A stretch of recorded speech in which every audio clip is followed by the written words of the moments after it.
Alrighty, so first things first. Sorry for the late start. I had a really good run of kind of on-time starts, and then today happened.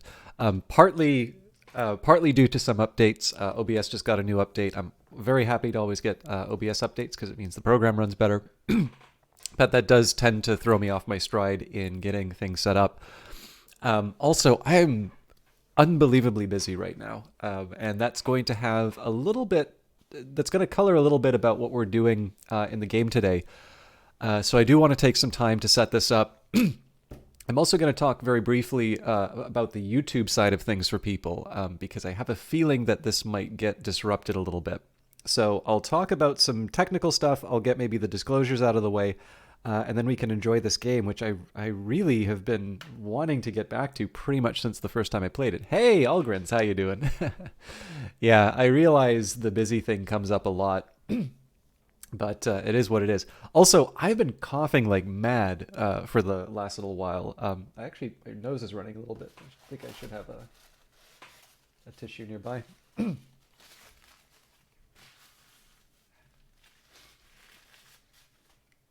Sorry about that. But yeah, you're probably gonna wind up hearing. Oh, it's not even stress; it's sleep. So like, I was doing really, really well on my sleep habits because like again I'm pretty much using like Apple is essentially quantified every part of my life. For the most part, I actually think those are good things. So like I am actually doing exercise in the morning. I'm you know I'm measuring exactly how much sleep I am losing for like, okay, just one more thing, or something like that. And for me, generally being able to see something represented as a number or like a target is pretty good for being able to sort of motivate a change if a change is what's needed. Um, Excuse me. Okay, sorry. I'm gonna try and sort myself out. Just one second.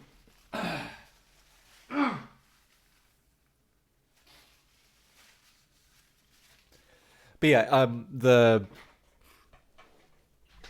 the temperatures dropped pretty substantially the last couple of days. I also an idiot and kind of like went out in a t-shirt in it on one day. So I might have gotten sick. I suspect probably this is just me being a little stressed and running. I like just ate. I tend to notice just after eating I tend to have a little bit of a cough. um, but yeah, that wasn't what I wanted to talk about, but I'll briefly say it. I actually was wanting to. Aren't you Canadian? This weather stops you from melting. Yeah, I'm very skinny though, so the stereotypical Canadian weather is the sort of thing that just like destroys me. But yeah, so I wanted to talk about Imperium's Greek Wars, but I'll get the personal stuff out of the way first, and then we can jump into it. So again, apologies to the YouTube group. It is a live broadcast. I tend to focus primarily on the format that I'm presenting for. But the good news is that if everything turns out the way I want, hopefully I will be putting some time into doing dedicated videos for this game, because I think it's one that will actually work out pretty well for me playing this on my own time and recording as opposed to trying to do it and learn it live. But I'm getting ahead of myself a little bit.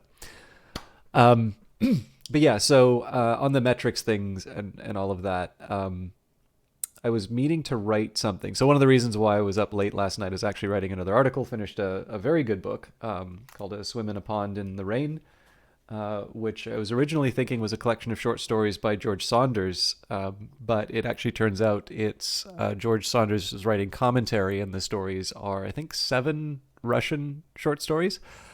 And there's some things about the book that I think worked really well for me, particularly with my goal to sort of just connect with fiction again.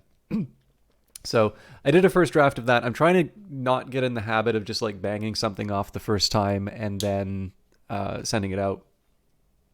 But it did. That was what kind of kept. I basically kind of got on a roll and kept it going. So it's completely my fault. But the fact of the matter is that I still have a lot of work to do. So I'm again, kind of running hot again, and I probably should have given myself a better break, but we'll see. We'll see what I can do over the weekend. um, but one of the drawbacks on the quantification thing that I wanted to talk about is that one thing I've noticed with the writing habit. So it's been great because it's been a couple of months now of just outright writing. Like I have not missed a day since I started that spreadsheet, which is great. But there is that danger whenever you start to have a target that you are only focusing on the target. And you may notice that I was quite a bit more prolific in terms of publishing stuff to the blog than I am right now. And part of that is just, I want to make sure that I'm doing things that are worthwhile. But I think part of it also is that I am running in that habit of not finishing things. And that's not great. Like I'm sort of past the point where I want to try and keep myself accountable for writing. And I'm really at the point here where I want to be writing and finishing. And I've sort of fallen off, not entirely. Like I think there are some reasons for why I've taken the form that I have. But that's always going to be a danger. And that's true for like, even in game development. Like there's kind of a cargo cult of wish lists now, I think Jake Burkett called it. And Jake Burkett really has earned the right to call it that because I think he was one of the early people who really sat down and crunched some numbers in terms of how, kind of talked a bit about what the associations between wish lists and sales were. But the thing is that like, it's not static, right? If you've ever studied econ, there's this thing called the Lucas critique, which it's kind of, you can actually sum it up sort of, I think it's a Chinese proverb where it's like, the state has one plan, the people have another. But like basically, if you say, okay, this is great, we sell, I don't know, 1,000 pounds of this crop. So let's just tax $1 per unit, and we'll get $1 per pound. We'll get $1,000. Obviously, this is not a government to say. $1,000 of the government probably isn't anything. How you doing, Vanguard Master? But of course, that's not what's going to happen. What's going to happen is people are going to see the higher price of that taxed item, and they're going to go to whatever substitute they can find, which is why sin taxes are so good, right? What is your substitute for alcohol or smoking, or fuel for that matter? So these are inelastic, and that's why those are appealing. That's why those are appealing commodities to tax. Although, of course, in the case of smoking and fuel, often there's negative externalities that you also want to be addressing as well. Well, I'm sure they want $1,000. It's just perhaps a rounding error for most accounting. I'm pretty sure most government departments would probably spend that on on an accident. But yeah, anyway, sorry, I'm really going off the target. But in any case, the reason why I'm mentioning that is just to bring it back to the idea of targets. I think Jake's work on Wishlist is very good, but I think one of the drawbacks is that it's very easy to misinterpret careful analysis like that, and especially because to a certain extent there is a takes industry. That basically there are going to be people who are trying to kind of make their name for being some kind of thought leader or trying to establish themselves as a community manager or someone who can do things for you. They're going to want to be able to present their ideas, and if there's sort of this popular idea, then they're going to put their particular spin on it. And of course, everybody's busy, everybody's got things to do, and so if you can present it in a very attractive way, and usually that means a short and flashy way, and especially it means telling people what they want to hear, sometimes the original writing can take a very different form. It's kind of like a game of telephone. And it's not that necessarily anyone is doing like the big evil thing. I think for the most part, a lot of this stuff tends to come out of misunderstanding. But the problem is that it still does mean that you get into these weird situations where, like, if you wanted, I'll put it to you this way, like if you wanted to maximize your wish lists, I'm pretty sure you could pay, everyone on Steam $10 to wishlist your game. But that doesn't make any sense, of course, because the reason you want people to wishlist your game is to sell copies of games. But again, if all you hear is that wish lists are the path to success for Steam, then that's you can.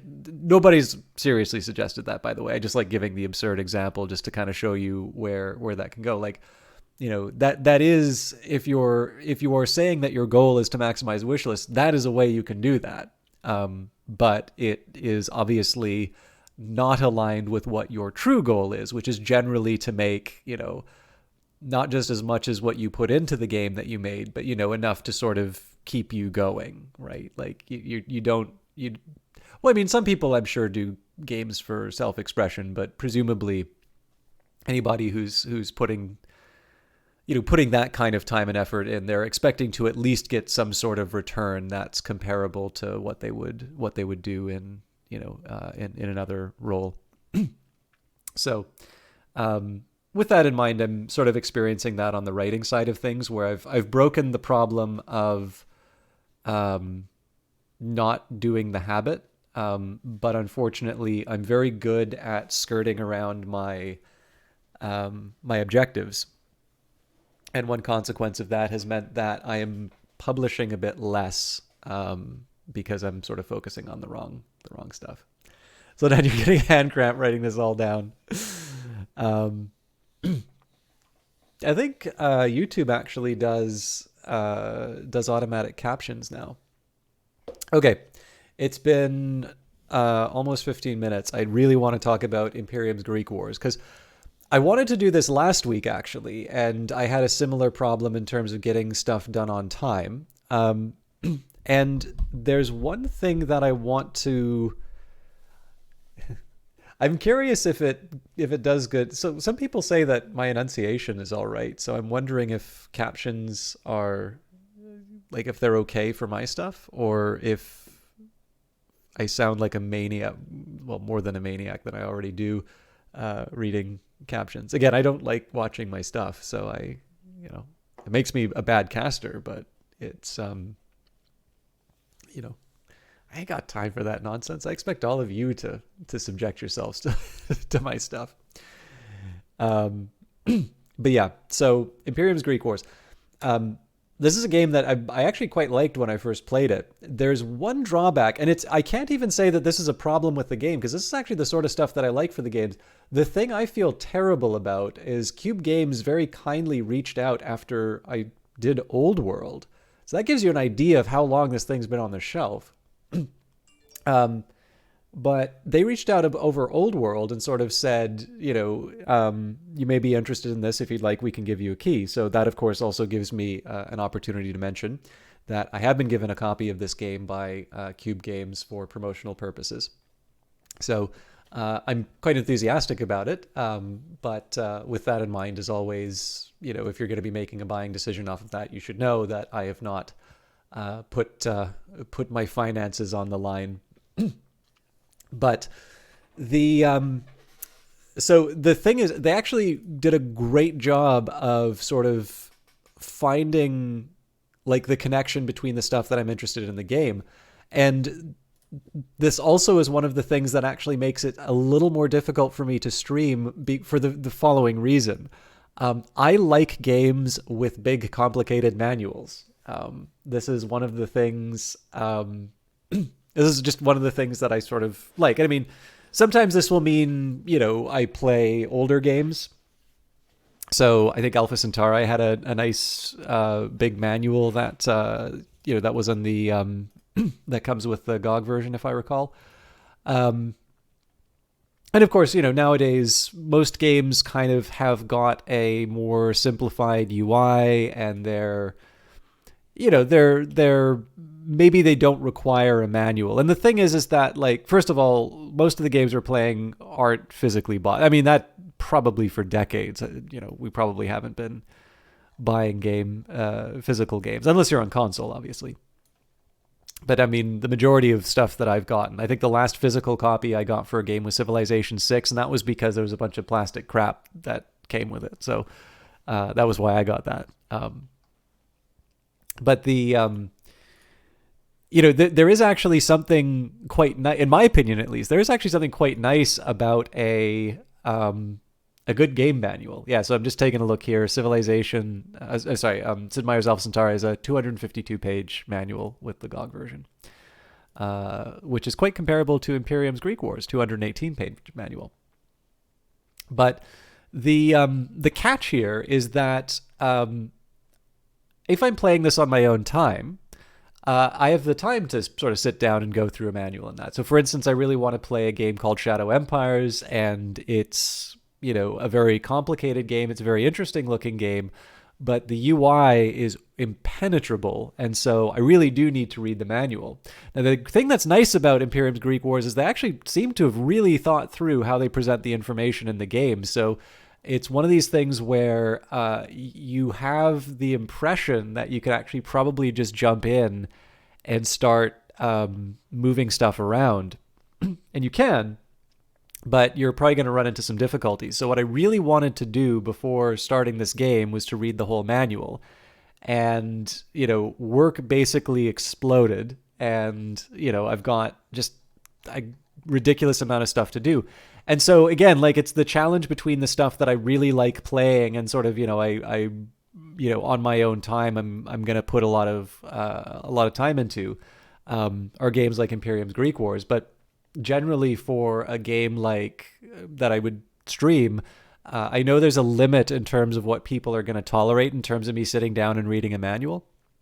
And this is the one thing, and I'll say for the manual in this, is that it's really comprehensive. Like, I do not think that there is a screen that's not handled in Imperium Greek Wars. But the drawback is that because so much of it is sort of front loaded in terms of explaining what all the menus are, I've not yet sort of burned my hand on certain concepts inside the game to to understand why that's a particularly important concept. So basically this is the dog ate my homework excuse for the stream. I am broadcasting this game under circumstances a little bit different from what I wanted to when I was going to get into what I was planning on going back to this game. But I don't think that's a good excuse for holding this game back, and particularly because it's a really good time to get into this game now.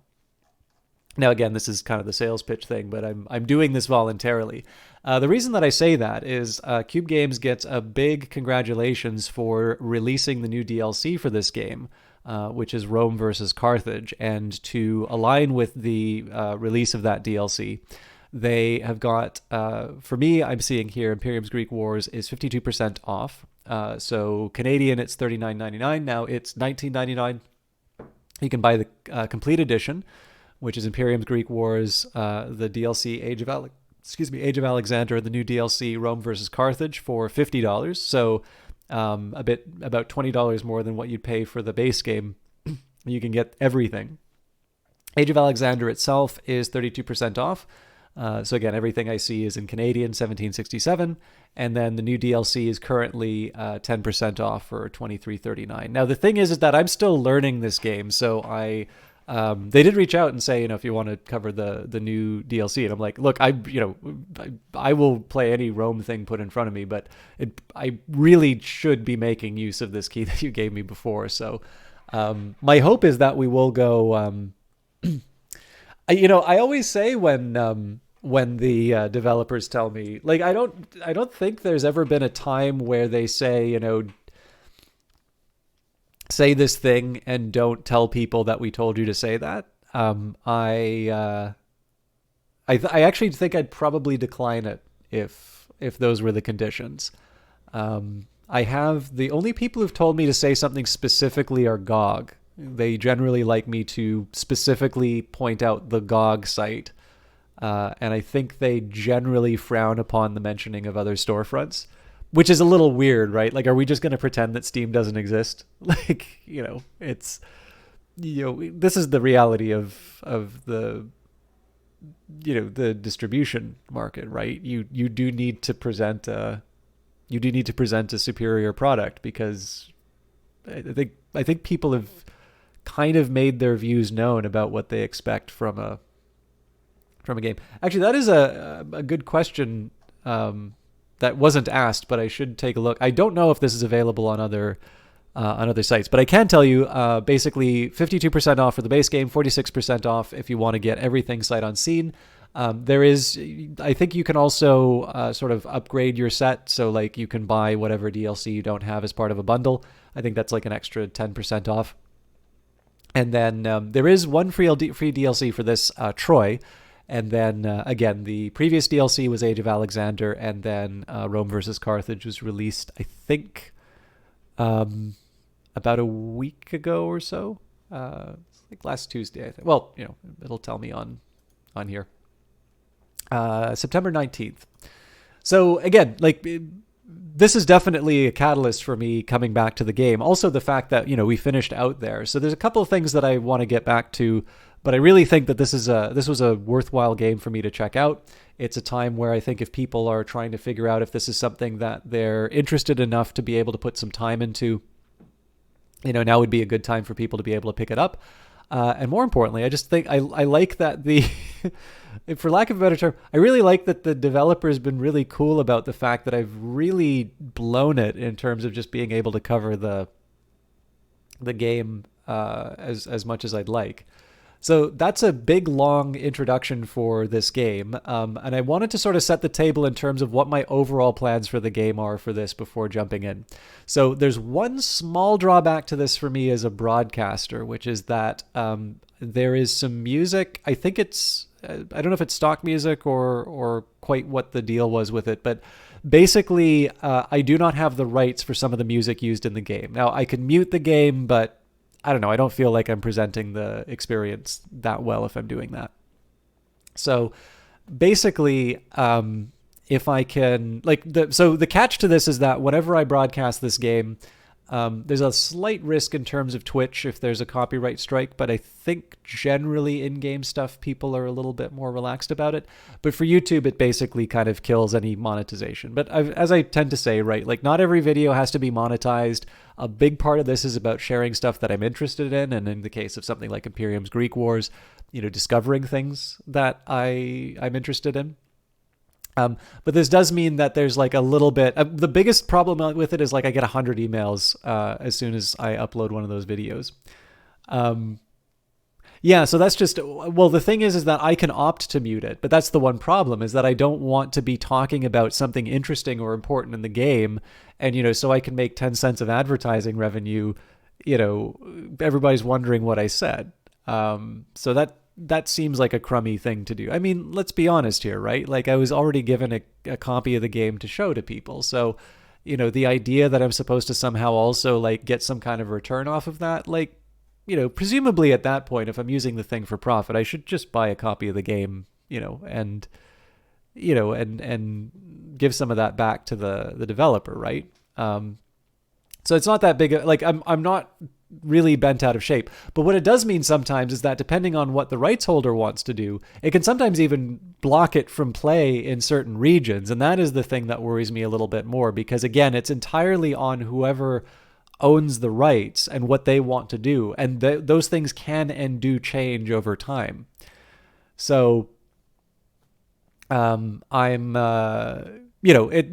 one small consideration that I have about it. But is also why I'm sort of thinking that one thing that I might do, just so I can sort of find the balance, is that if I find that I get snowed under again in terms of videos or in terms of covering the game, that'll also start kind of doing some play on my own time, and then I'll record those and upload those to YouTube. So if you prefer seeing it live, definitely let me know. But I think this can also be a way that I do,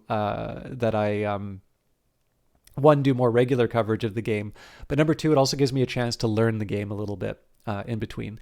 And that brings me to the last point, which I wanted to do. I actually wanted to have less of a lead-in on this game than I did last time, and I was going to talk about that when we got into it.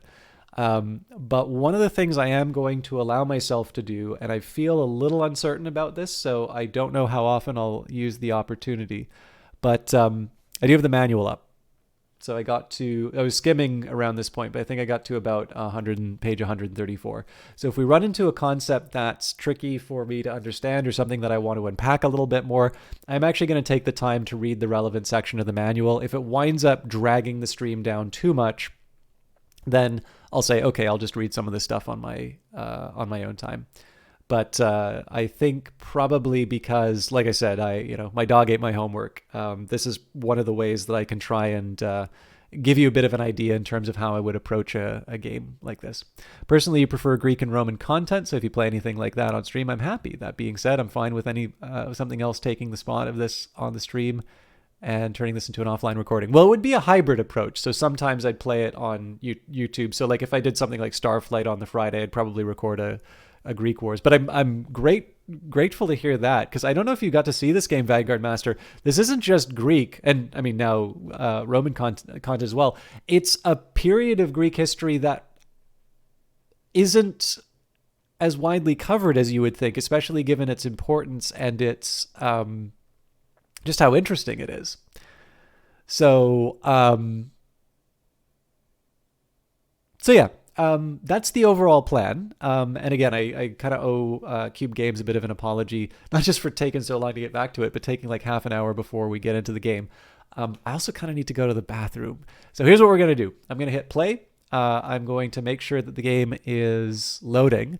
And then I'm going to quickly relieve myself while you get to see the opening video. You've never seen this game. Okay, cool. So you will get up to speed by seeing the cinematic. Let's hope this works. It should all be set up from the last time.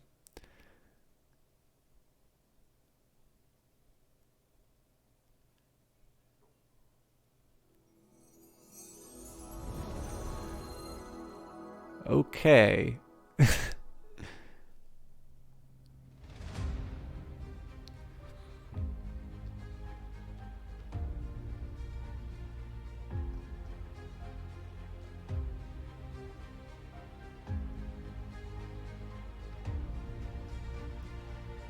Don't worry. Well, I'll set it up again, but clearly I screwed something up.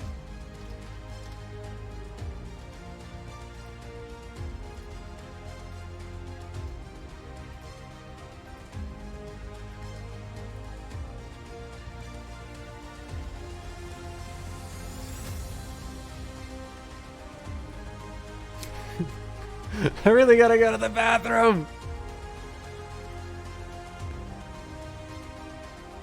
Okay, here's what we're gonna do. You just get to see my my backgrounds and all of that. Hopefully I don't have anything too unforgivable on in the background. All right, all of you, please enjoy the cinematic. I will be back as soon as I can. See you in a little bit.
Sorry, I don't know how long that was sitting on that menu. I thought I was going to be able to sneak in some tea, but I blew it.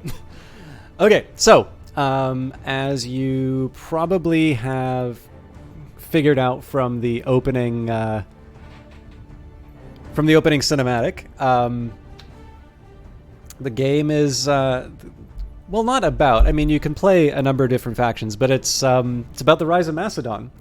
Now, see, the problem I ran into in the previous video was I spent a lot of time talking about the history, and I think it's cool to establish that background, but I only have so much time in a broadcast, so I'm gonna paper over a bit of that. But what I think, what I will put to you is this: I kind of feel like the comparison you could make would be how people think about the 7 Years' War, right? So if you think about like ancient Greece, you're probably going to think of something like, the Peloponnesian War, and then you're going to think about like, conquest of Alexander or something like that. And then you think about Rome. And then in the case of, the period which would normally cover the 7 Years' War, you sort of think, French Revolution, American Revolution, Napoleon, and it's just this really important bit of history that has relevance to the events that came after. I totally got the chronology wrong on that one. I'm assuming most of you kind of figured I'm talking about the events out of order, but just in case, like, that is not the order in which those things happened, and I'm not trying to suggest they were. Or maybe what order did I say that? Anyway, sorry, I'm pretty sure I got the order. I did not just do them in chronological order.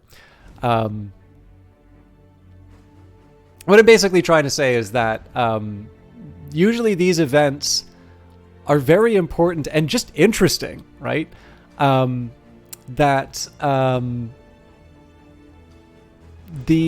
I sometimes think that maybe they're just under considered because they exist in proximity to other events that people sort of tend to talk about a lot they tend to talk a lot on their own. So, like, you could easily make a Game of Thrones style miniseries out of Philip II. But because he had a famous, son named Alexander, who, was essentially the general that everyone who kind of came afterwards wanted to emulate, it's a little tough to sort of have that as your following act. But the fact of the matter is that this, and we'll see this inside of the start of the game, but this is really a case of, everybody's sort of thinking about who the powers in the region are. And then if you're coming up with that list, you're not going to put Macedonia on it. It's almost sort of like you're thinking is like, oh, who's going to win in the modern struggle? Will China rise or will it be the United States? And, it turns out that Canada emerges as the dominant force. Again, not the best analogy, but you can kind of get the idea here. And there's reasons why those things happened. And so it's, again, I think they're just really incredibly bright for choosing this as material, because it's something that I just do not think gets covered nearly as much as it should. And, if you're a big nerd like me, you're going to want to see these sorts of, games. And because they're, like everybody, everybody's kind of done Caesar. Everybody's kind of done Julius Caesar and Augustus. But there's other Romans, and likewise for the Greeks, right? It's not always Thermopylae, and it's not and it's not always Sparta versus Athens. Although you can play both Sparta and Athens. Sparta is very different from what you may think of them in this. But yeah, no, I think this is such a great idea for a game, just because it's interesting, it's complex, it's the sort of thing that a strategy player like myself wants to play, but it's set in a time where it just seems like everybody else who's making games is just completely, ceded the territory. So with that load up, let's start a new game. Actually, so one thing I also want to say, what I haven't talked about is just the idea of scenarios and and multiplayer. Like, there's a lot going on in this. I'm just going to be playing the single player game so I can understand what's going on. We're going to go for Ancient Greece. All right, ancient Greece in a time not long before it. Sorry, ancient Greece in a time long before it became known as Greece was not yet even thought of as a cohesive nation, still a fragmented agglomeration of city-states spread across much more than just Hellas. Each continued its struggles against its neighbors, changing sides and quarreling even after the 27-year-long so-called Peloponnesian War, and long after the Hellenes united once to drive off the Persians. In the east, the Achaemenid inheritors of the Persian Empire strive to keep thumbs upon the independence-minded collection of satrapies. To the north, in the foothills of the Balkans, barbarian tribes of Illyria and Thracia vie with the Hellenic states for supremacy. Sparta, Athens, and Boeotia continue their rivalry.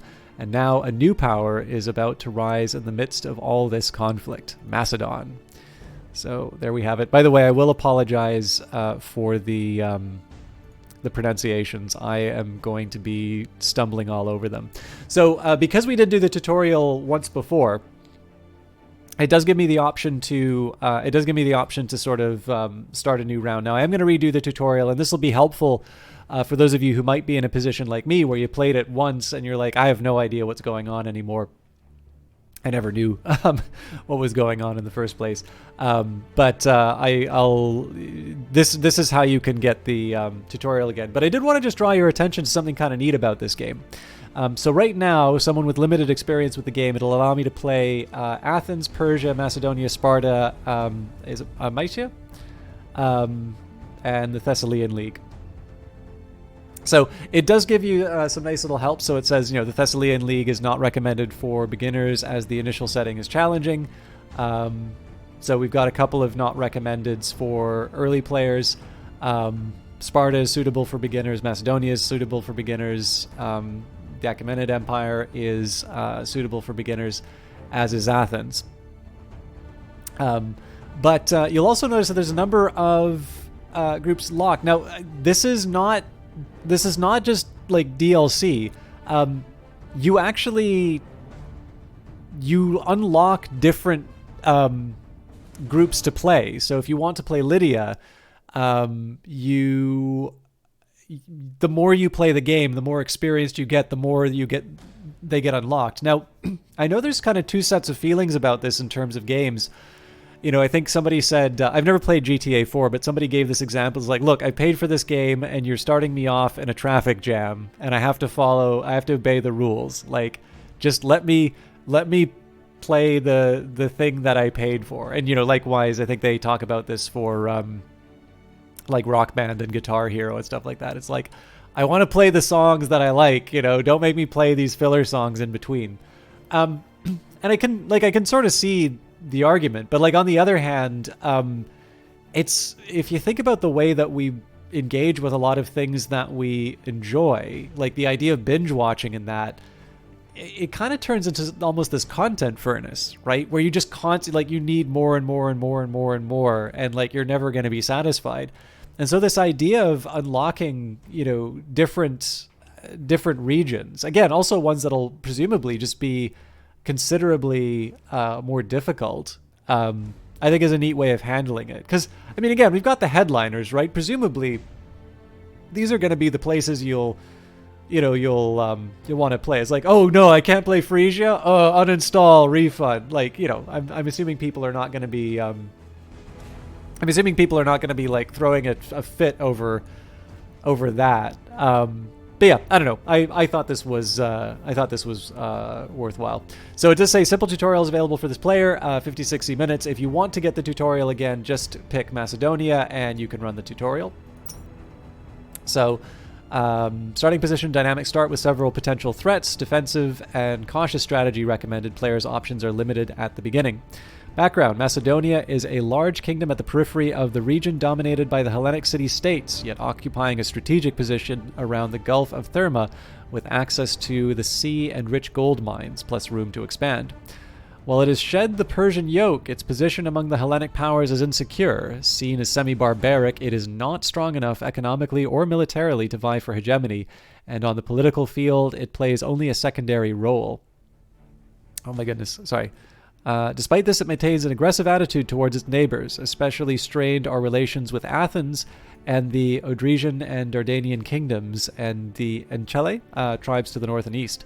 Indeed, these conflicts have just cost Macedonia her king. A new monarch, Philip II, has taken the throne, and while his plans are ambitious, Macedonia first needs to build an infrastructure and an army before it can join the fight for supremacy.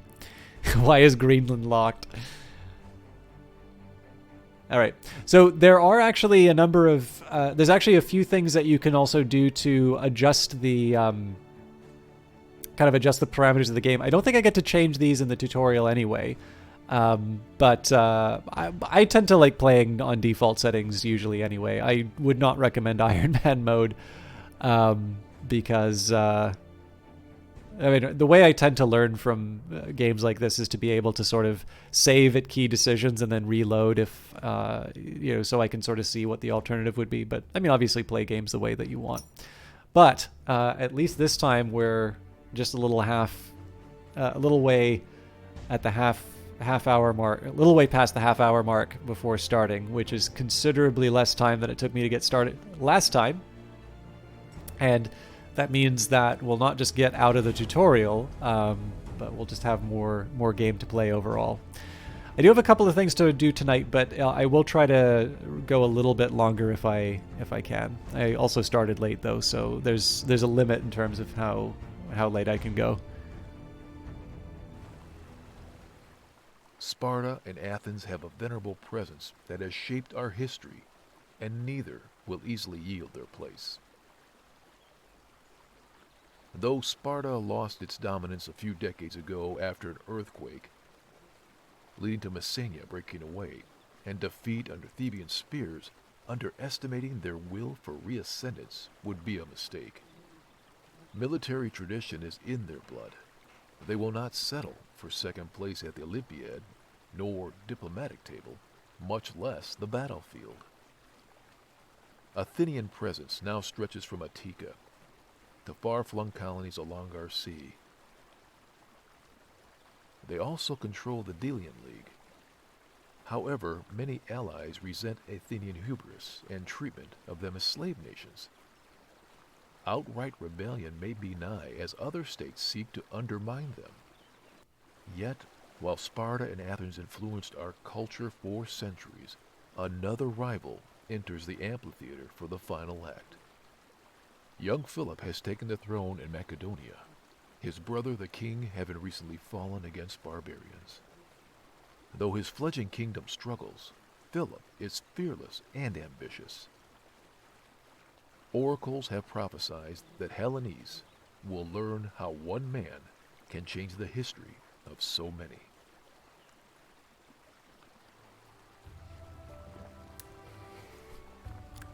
That was Sparta. All right, yeah. So that's the state of play. I know I spent a lot of time talking about this last time around, so I apologize for not going into depth, but I really do want to share this game rather than just my babbling. So the scenario begins. Ancient Greece, in a time long before it became known as Greece. I think we read this before, but I'll just cover it again.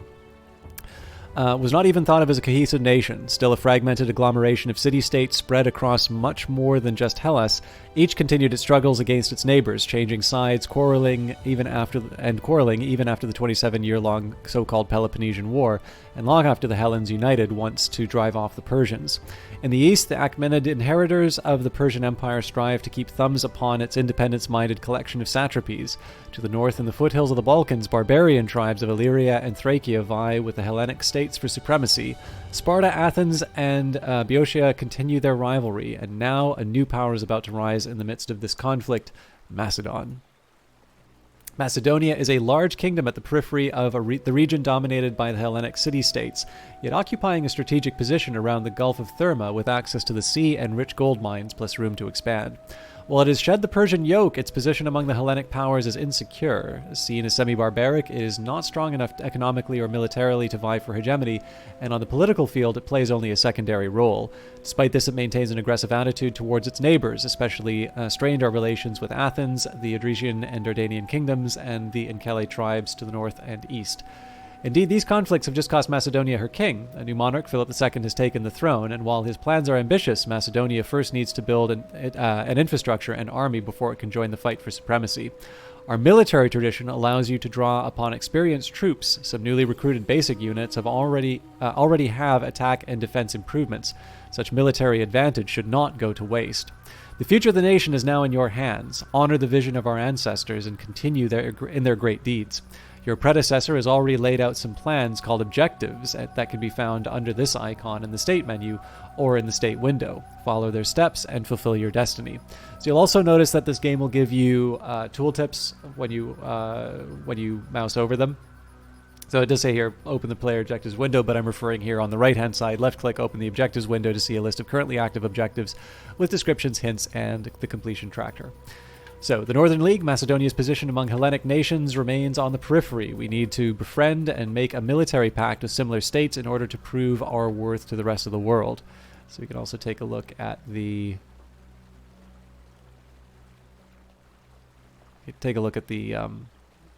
well, this is us, but Chalkidike, the Thessalian League, Thessaly Fere, and the Meletian Kingdom. Population, troops, colonists, workers. Large populations will be needed to support our grand expansion plans, but first we have to increase internal food production to be able to feed our people without relying too much on external resources. Now, actually, population is one that I want to be focusing on a little bit more if the tutorial... I think we've got through the tutorial. I think it gives me some flexibility with this. But if I didn't talk about this before... reading the manual, it's definitely kind of communicated that the population is sort of the base. And again, this is true for a lot of 4X games. Population is going to be the base from which you build up a lot of the resources you have. It is interesting to note that I think 2/3 of the surplus goes away. So you do actually want to, you don't want to be overproducing food, because in that case, you're just dedicating resources to production that you're not using. But on the other hand, you do want to try and make sure that you are keeping your population up, so you can have kind of you can have people you can put into the army, also people to work the mines and so on. Vengeance, Macedonia is mourning. King Perdiccas is dead in battle against the Illyrian tribes. His son is an infant, so it is up to you to take up mantle and sword and seek vengeance upon the Dardanians. So just to the north there. Military reforms. Macedonia is seen as a backward nation, but we are Hellenes after all. We will undoubtedly meet those who disagree with swords, but we need to prepare ourselves first. Advanced military units, elite training, and stronger city fortifications should be researched as a first step. Edessa and Aigai. While our nation mourns its king, we must see to the defense of Aigai and Edessa. Should either of these towns fall, our position will be grave indeed. Do whatever you can to ensure... to ensure their security. Resources. If we are to drag Macedonia from the backwoods and shape her into a foremost nation of the Hellenes, we will need to secure sufficient resources that can be either obtained through trade or exploitation of natural resources, or both. Now, I don't know if it gives you a breakdown of exactly what resources you need, but I think it's fair to say that the more we get, the better. The Golden Fleece. The location of the Golden Fleece is unknown. Centaur Chiron can reveal its whereabouts if he decides to do so, but only to a hero or general. The fleece brings no benefit to the bearer, although it is priceless to its rightful owners, and a great reward waits the one who brings it back to Thessaly. And finally, the Gordian knot. According to legend, the man who unravels this intricate knot of Gordian will become the ruler of Anatolia, even all of Asia. Our heroes and generals are men of honor. By sending them to Gordian, they might fulfill their destiny. So, I should mention, we may or may not be able to get to this, but there are mythological elements. You can turn them off in the game, but they do actually, I think, they have an interesting take in terms of why they include that inside of the game. It's interesting because I think Total War, Troy, a Total War Saga, did this as well, and I actually thought they handled it in an interesting way, although it does seem to be that the audience kind of opted for either full mythology or full realism. But But I actually thought the original way that they did that was pretty interesting, where it took this truth to the myth approach. So there's just enough to make it an interesting game, but not very realistic, right? So you've got Achilles sort of running around like demolishing units, which clearly would not be a thing. But on the other hand, like the Minotaur is not actually half bull, half man. Anyways, we're not talking about Total War, we're talking about Imperium's Greek Wars. So, welcome to the tutorial of Imperium's Greek Wars. This tutorial will take you through the main features and controls of the game. We recommend that you take the time to read the text thoroughly and not just blindly follow the instructions. It will take you 50 to 60 minutes to complete, but you can save the game and come back to it later if you need a break. After the tutorial, you can continue this game and follow your own path. I don't know if the Medusa is here. I think I can bring up the manual to show the... So I think that should be in the table of contents. Oh, does not have... Where are we?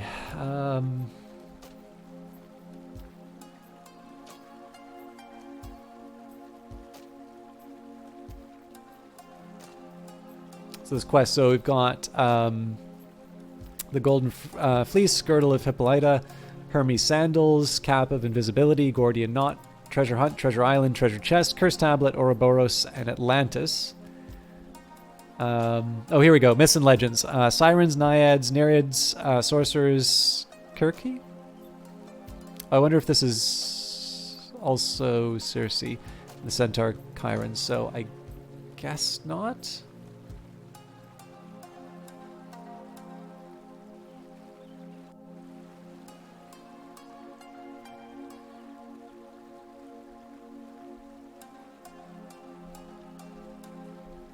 Yeah, so I'm going to guess here the Gorgon is not present. But it may actually say... essentially that the way that the game sort of takes it is to say that, you know, the mythology was a very real part of life in that age. And so they represent that by having the mythological elements inside the world. So, and again, I always find that a neat... I think the way that people handle this is always an interesting way of oh, actually, you know what? I think it's in the copy on the Steam page. So again, I won't spend too much time on this. Incidentally, if you want a far more entertaining broadcaster, the developer is currently streaming it on Steam. Oh, actually, I should mention, Cube Games does have their own Twitch page. So I am told it's actually a very good way... I'm told it's a very good way of learning how to play the game. So, they also have a Discord, but where was it? Myths and Legends. Ancient people believed in myth and legend. It was part of their reality. Those adventurous enough to send their generals in the footsteps of ancient heroes to find the Golden Fleece or untie the Gordian Knot, unveil the truth of the stories and myths of the Greek world. So, sorry, it's a little different than what I was expecting. But yeah, I kind of like how people handle it, because I think there's ways that you can, you know, you can go for the big T factual truth. But the thing is, it's a video game, and it's going to have systems, and it's not going to be, like, very few games benefit from being a full-on simulation of everything.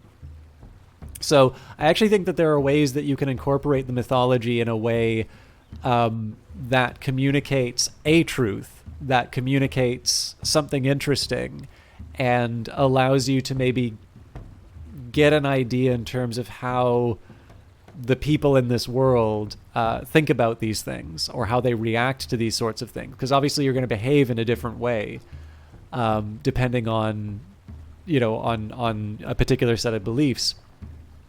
But I also sort of sometimes know, like, people will say, you know, they included horsemen in this game, no good. And I'm like, well, you know, there's, you know, don't criticize it for the thing you wanted it to be. Like, what is it interesting in its own right?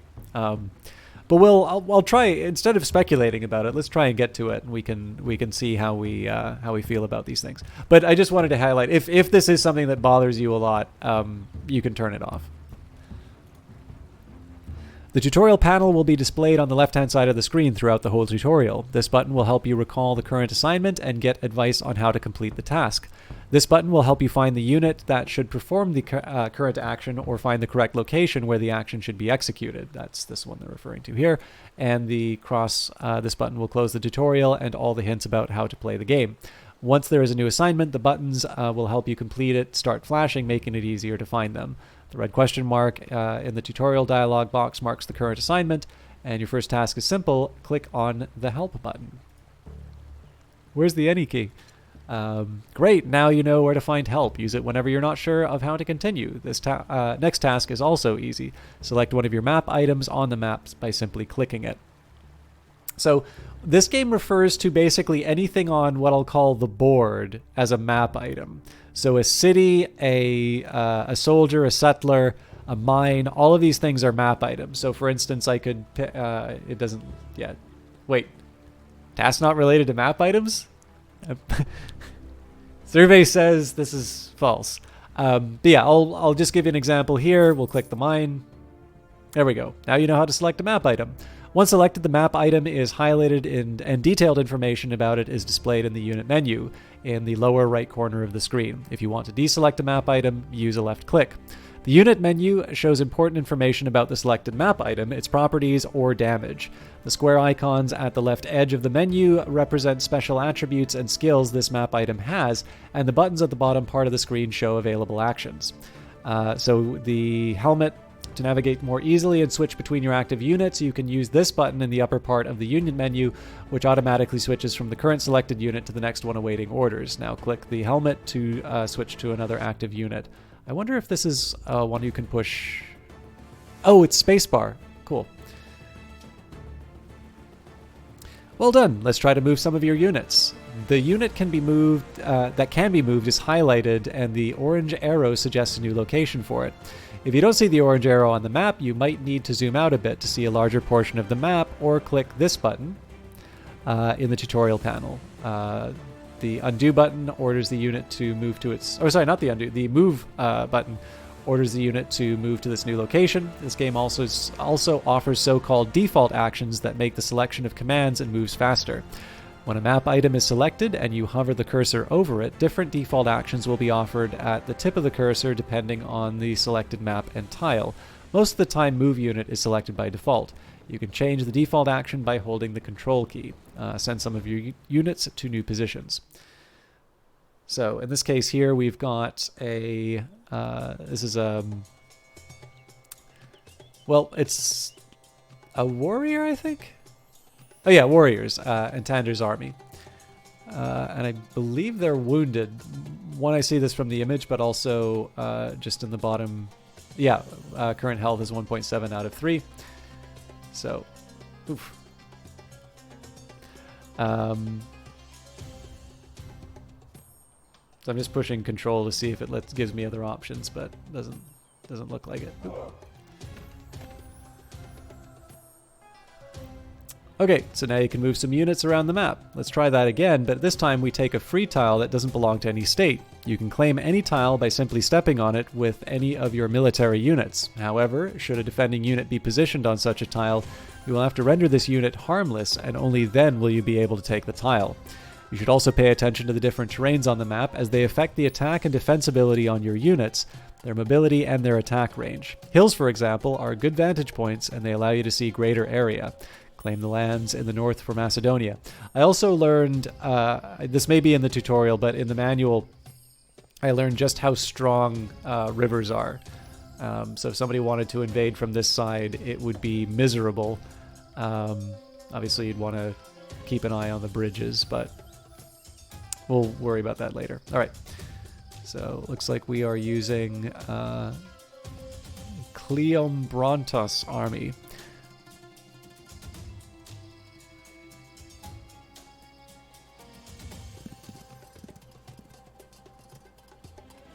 Military map items are foot and cavalry units as well as static buildings with a military purpose. They have a number of unique properties determined by their type. Some properties are constant, such as capacity, whereas others, such as attack, strength, health, or action points, can change during the game. All information about the unit or its type can be found in the info windows when you right and left click on the unit model in the unit menu. Map Pilate is explained in the Imperiums library, pressing F1. How you doing, Takri? Okay, so that we just grabbed some free land there. Keep expanding your borders, the borders of your lands. You will need a proper road network if you plan to build an empire worthy of that name, though. Roads play an important role in a country's development. Connecting cities, other buildings, and resources with roads improves the mobility of your units and the production of your resources. Roads and bridges can only be built by settlers. Give your settler an order to build a road by clicking on the Build Road action button. So it's already given me the settler to work with. Now I think what they're trying to do here is connect me to this mine. So I think in this case I'm walking first. Yeah, and then if we push R. Now let's continue in the development of the empire and start utilizing and cultivating the land. All cities and most units need food to maintain their functions. Without food, your armies will rebel, cities will revolt, and people will leave to search for better livelihoods elsewhere. To increase food production, settlers should be ordered to build fields and farms around cities to increase food yields. Keep in mind that only plains and grasslands are suitable for agriculture. Order a settler to build a field close to Therma by clicking on the Build Field action button. I'm doing okay, Decree. I'm very tired, and I do think I'm going to be running into... I think I've got a lot of work to do again. But I'm trying not to focus on that. Trying to enjoy some good games while I can. But I did finish a really good book, so that was nice. Okay, so if again reading, I'm not going to look at the manual for everything, but if we go, where did I put you?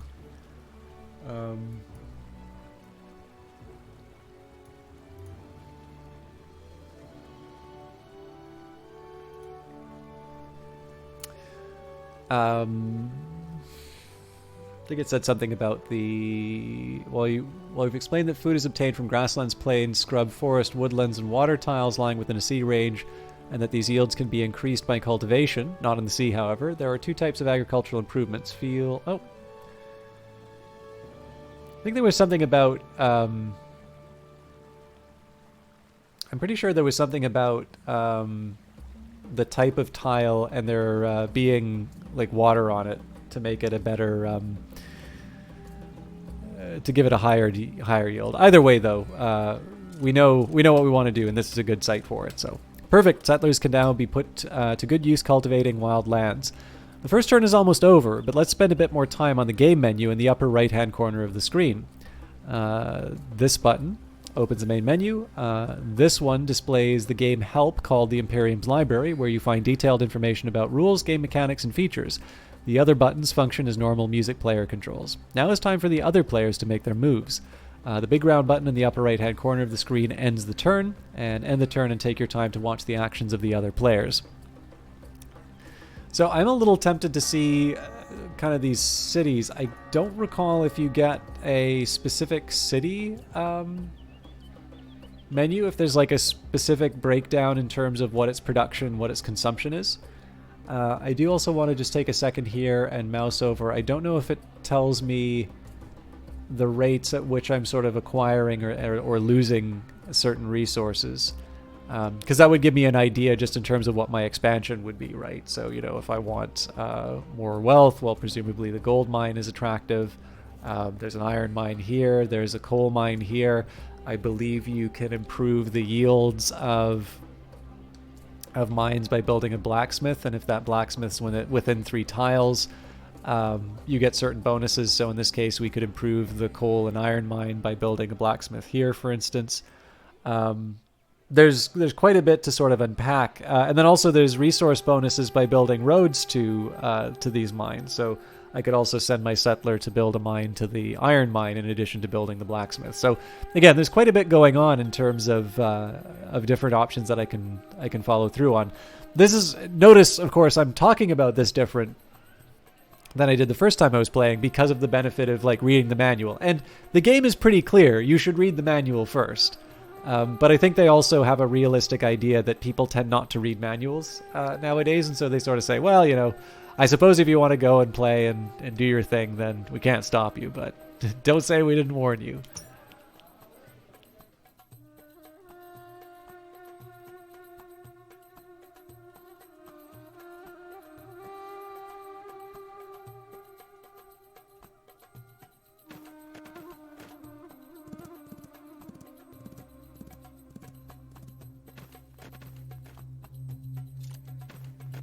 It was interesting to see. So one of the things that I noticed in the manual was it recommended against founding cities with military units, and the AI did just that. So sometimes one of the things that I try to do when I play a game like this, and it lets me see the AI's moves, it's neat to specifically see how the game thinks it should be played. Now, obviously, you want to beat the AI, so you can't completely copy everything it does because you're copying the strategies that you expect to defeat. But, clearly, if you're starting, you can learn a lot by being able to. You can. There's a lot that you can get from just sort of like aping the AI's moves to get some basics. Zachtronics Shenzhen specifically taught you to read the Fine manual. Yeah, I mean, I don't see how you could play any Zachtronics game. I guess Last Call BBS would be one exception, but I don't see how you could play any of the other games without. Or Eliza had actually Mobius Front. Well, I don't know. I feel like you get a lot better at Mobius Front if you read the manual in that one too.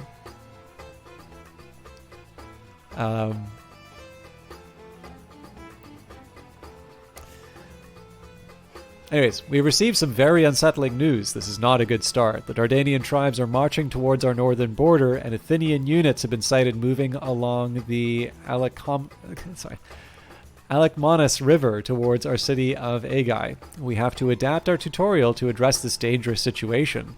We shall teach both the barbarians as well as the arrogant Athenians a lesson. Let's start in the south. Luckily, there is a unit stationed at Aigai that could be fortified within the city, which would greatly increase the city defenses.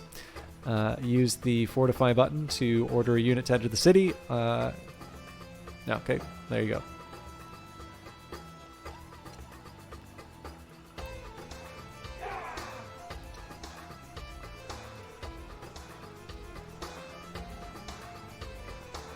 Now, what to do about the Dardanian hordes moving towards our border?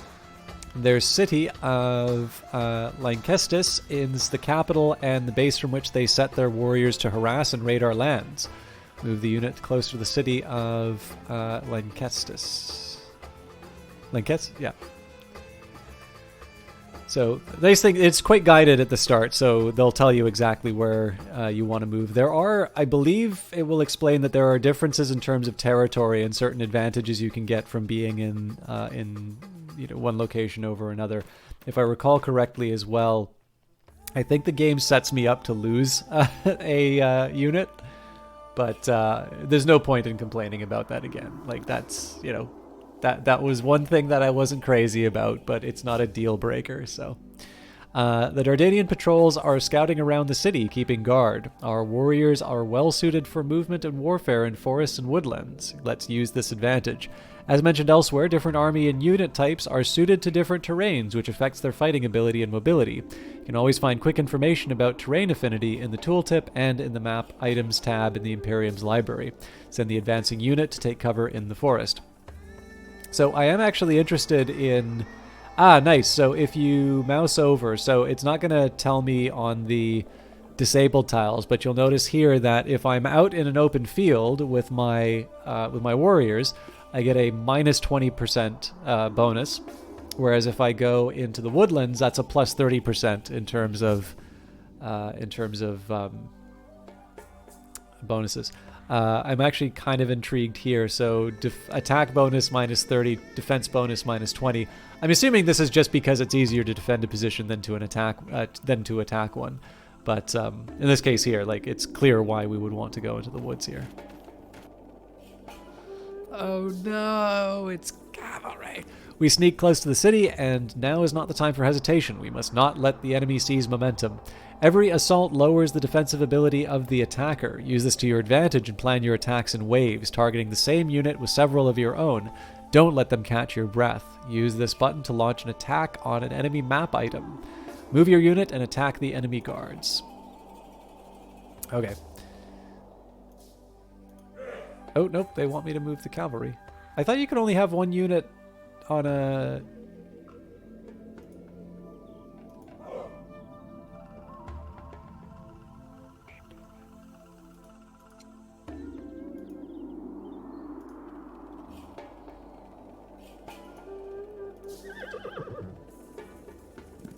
Huh, for some reason I thought you could only occupy one tile. Okay, so attack bonus minus 30%, tile supply at 100%, my terrain modifier on advance.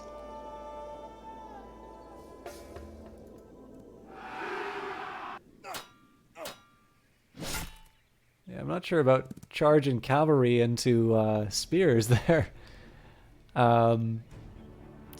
But that counts as a draw. Our chances were slim, but we did what we could. 139 casualties, 2 out of 100 unit experience. The enemy suffered 242. So also given, well, no, as a proportion of our army, though, that was considerably, we lost considerably more. Our cavalry unit didn't win any major victory for us. We lost the element of surprise. You can see the details of the battle in the battle result window that pops up after the fight. Here you can see what factors determine the outcome of the battle. Our cavalry unit lost quite a lot of men in this brawl, and it needs fresh men to replenish its ranks. The closest facility to do this is Edessa. Move the unit to Edessa, and then click the Heal Inside button to bring that unit back to full strength. There are several ways to heal a unit, and heal inside is the fastest. You have to bring the unit back to a city or facility where the particular unit type can be built, trained, and healed. Move the cavalry unit to Edessa and let the men heal their wounds. Yeah, Montserrat, it's been a long time since I played Imperator Rome. I'm actually just curious. I think this game predates it. So this was, oh no, 2020. So I think Imperator was 2018, 2019?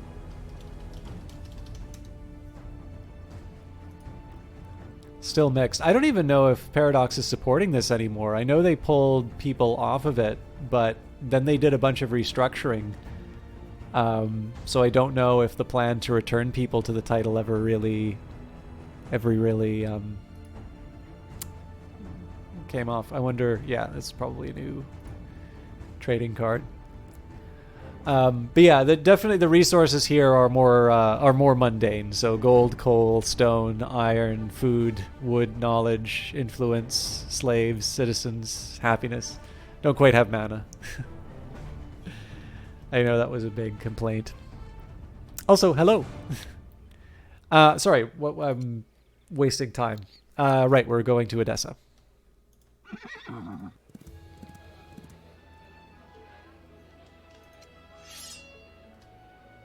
It'll take a few turns before the unit is ready for action again. Let's turn our attention back to the battlefront. The enemy unit took some damage in the fight as well, and this could be our chance. Send a fresh unit against the enemy. Does this count as fresh? Oh no, sorry, they're encouraging me to use this guy. It's still really weirding me out that you can have more than one unit on a tile like this. So in this case here, there will be a penalty that the enemy faces because it's already been at war, or already in a battle. Oh, well, that's that then. So we did get a minus 30% terrain affinity. Again, we're infantry attacking in an open field. But in this case, that's effectively kind of canceled out because they have had more than one battle. I think it becomes 50% if they have to take a third attack. But in this case here, we wiped out the unit. 758, 758. Excuse me. Brilliant, our first victory. Fortune favors the bold. There is nothing more we can do about the situation on our borders this turn, but there is still work to be done. If Macedonia is to become great, we need to invest in urban infrastructure. We can build a new city on the Axios River. River tiles not only produce more resources, but there also happens to be the foundations of an abandoned town, which will make the construction much cheaper. Use the build town action to order a unit to found a new settlement. Okay. Okay, am I... Yeah, are they really encouraging me to use... So why wouldn't I use a settler to do this, though?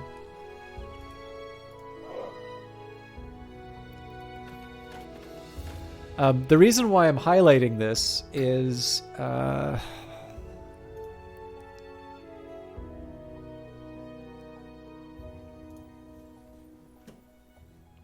this one I'm pretty sure I can find.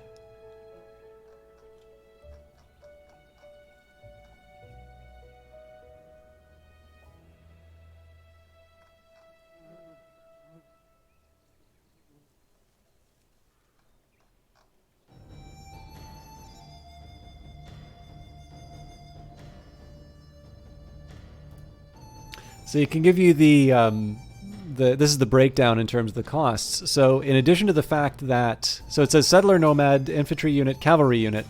So if you build it like in the middle of nowhere, it costs you 10 wood, 1 stone, 1 gold for a settler. Infantry, it'll double the wood, 6 times the stone, 3 times the gold, and cavalry are the worst equipped for that. That goes up to 25, 10, and 5. Now, it's talking about how we'd be building on foundation, so there's a considerable drop in terms of the cost, but, and sorry, it goes from 2 to 5 turns. But in the case of settlers, right, it's 3.4, 0.34, 0.34 for building on city foundations. Even here with infantry, it's 6.8 wood, 2 stone, and 1 gold. That's quite a bit more. And of course, I'm assuming that it costs quite a bit more to build infantry as well. So I'm not 100% sure why the game is recommending that I take an action like this. But again, it's a tutorial, so I don't even have an option. Like I'm going to have to do this. But this is just one of these cases where I'd sort of say, based on what I've learned from reading the manual in the game, I would want to understand. It's not even a question of saying whether or not this is the right or wrong choice. But what I would want to understand is what is the trade-off in terms of giving up an army unit to be able to build this town, as opposed to putting one of my dedicated units like a settler here. And presumably it would just be it gains me some sort of positional advantage or a resource advantage. There's something that this town is giving me that makes it worth building here. But these are the sorts of things that now that I'm, I did at least part of my homework. These would be the things that I want to sort of ask and sort of think critically about for the tutorial, because hopefully being able to think about these things will make me a better player in the game once the training wheels come off.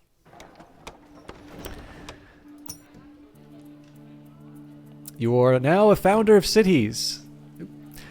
This is part of your legacy for future generations. The plains next to the new city should be plowed and fields created. River and sea tiles are very fertile, so it pays off to build new cities on riverbanks and along the coast.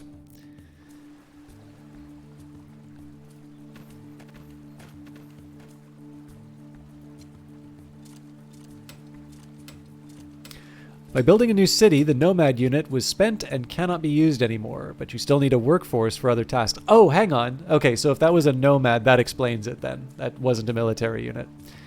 But you still need a workforce for other tasks. Most new units are recruited and trained in cities and some other buildings like stables or shipyards, depending on specialization of these facilities. New settlers can be built in Therma. See the specialization under the city name in the unit menu. Select the city and then select a build action to recruit a new unit.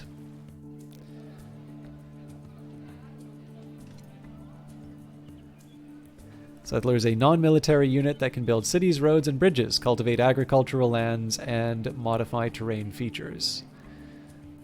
So I'm curious about that specialization that they talked about, but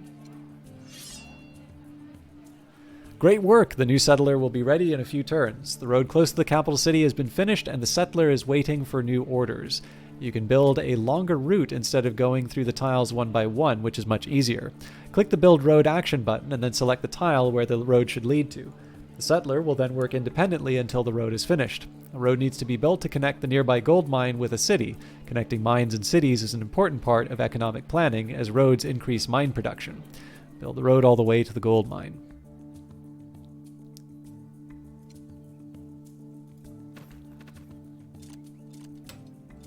Apart from actions taking place directly on the map, there are several important windows where you can steer the economic and political standing of the whole country. Let's take a look at the state window, which can be accessed by clicking the button with your coat of arms in the upper left-hand corner of the screen. The state window contains a number of administrative tools which will help you rule and control the country. We will come back to some of them later, but let's explain the birth rate support now. You can control the birth rate in your cities by financing the building of new houses and providing material help. The more you invest in the birth rate grants, the higher population increase you can expect. If Macedonia is to thrive, we need to grow our populace. Increase the birth rate support by moving the slider. All right, more babies.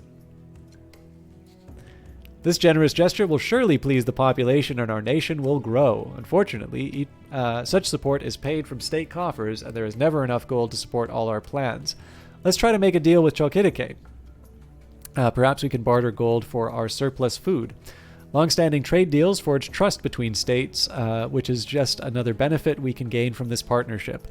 Close the currently opened window by clicking the X button in the top right corner, then click in the Trade Overview button in the map menu in the lower left corner and set the conditions for the exchange. Click on the resources to set the amounts to 3 on both sides.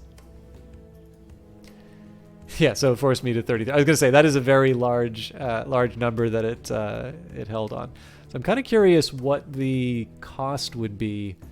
So again, I'm not 100. Oh, here we go. Last turn surplus loss. So looks like we are gaining for all our resources, which is nice. Probably gold. Well, the funny thing is we've got a gold mine, so you'd think this is the one thing that we would have in there. Yeah, so I was just thinking, it's like maybe we don't need to spend more money. Maybe we just need to encourage a certain type of play to be put on.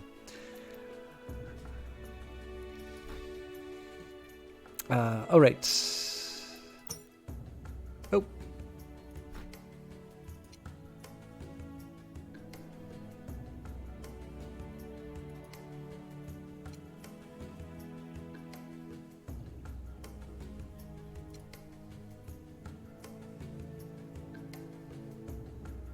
I am an idiot. Sorry. I think they said, was it 2 or 3?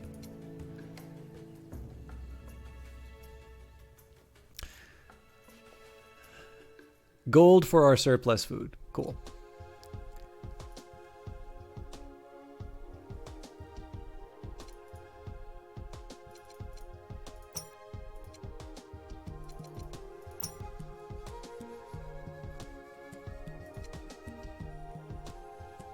Very good. Our merchants are on their way to Chalkidike with our proposal. Let's finish this turn. We should know if Chalkidike accepts the proposal soon enough.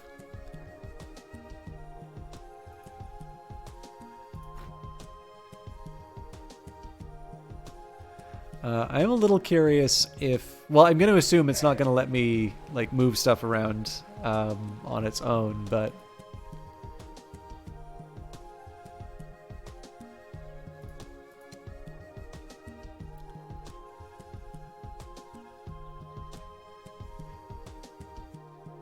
Yeah, I'm assuming they'd be able to wreck my units here.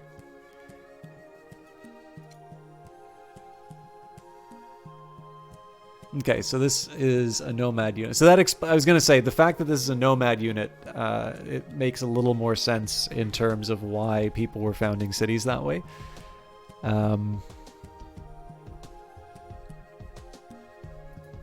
These are palasts, though, so I'm assuming that's something different.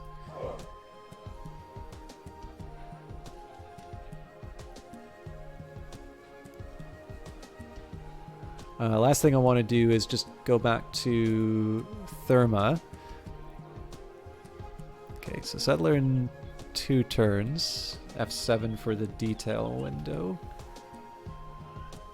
So I just wanted to see about that specialization.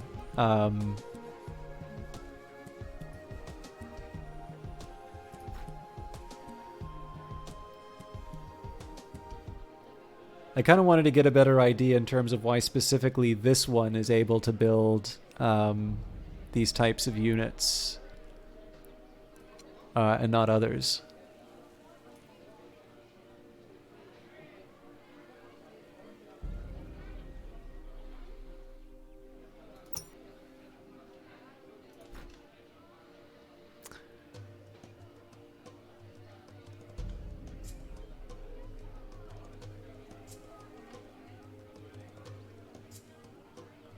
Perhaps it will explain... Yeah, perhaps it'll explain as time goes by, because I'm sure we have to...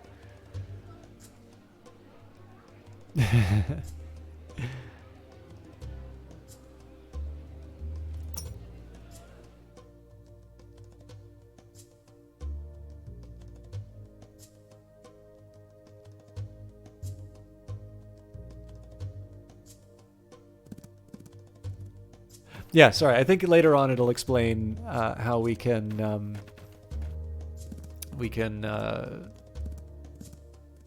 build certain types of units.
The trade offer was signed, so food for gold, we're good. Before we start a new turn, let's quickly summarize where to get information about the current turn and the latest events. You might have noticed that the date in the upper right corner has changed. You can find additional info about the current turn, playtime, and game details in the tooltip. Every new turn starts with the presentation of the latest events displayed at the left edge of the screen. You can click on the reports to move the map to the location where the event took place. If you want to recall the panel anytime during your turn, just click on the flag in the map menu. And now we're ready for the next challenge. There is both good and bad news. The good news is that our merchants were able to sign a trade deal with Chalkidike, and the exchange will start very soon. The bad news is that both the Dardanians and the Athenians attacked us again, but luckily their units were not able to inflict too much damage. Athens attacked the city of Aigai, but the defenders in the city were able to repel them. We will need time to regroup and send some reinforcements to Aigai, but even that may not be enough. We might need to ask for peace, at least temporarily. This can be done in the diplomacy window through which you steer your foreign affairs.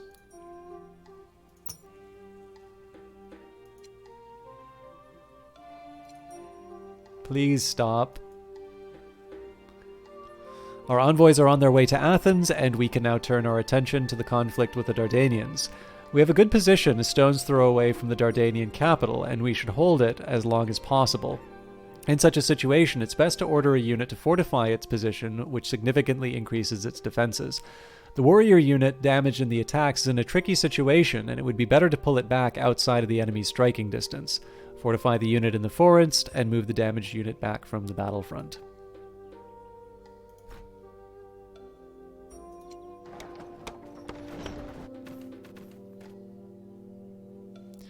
The signed trade deal with Chalkidike helps maintain good neighborly relations. However, even better for forging strong and lasting partnerships are bilateral treaties that bind both sides to mutual collaboration.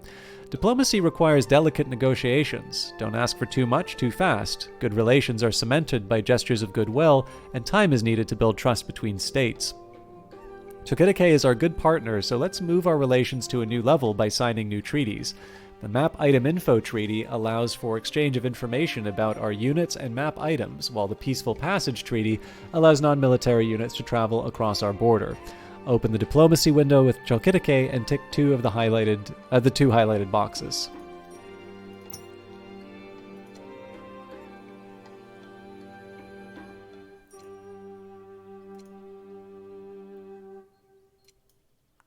I am altering the deal. Pray I don't alter it any further.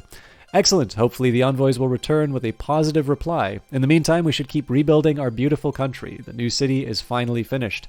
Cities and some other facilities can be further improved by various economic, military, cultural, or social improvements. Considering that the new city is close to a border and we don't have any reliable information about the regions further north, it might be wise to improve the city defenses. Click on the Build Improvement button and select the improvement that you want to build. Build a defense improvement in the city.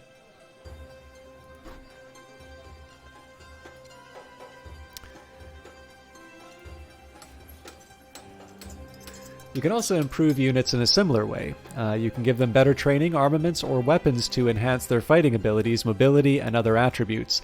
Our unit in the city of Pella has no special training. We could enhance its mobility, Pathfinder, to make regrouping faster, and then it should be sent to join the fight against the Athenian colonies. Click on the Train Action button and select your preferred improvement from the list.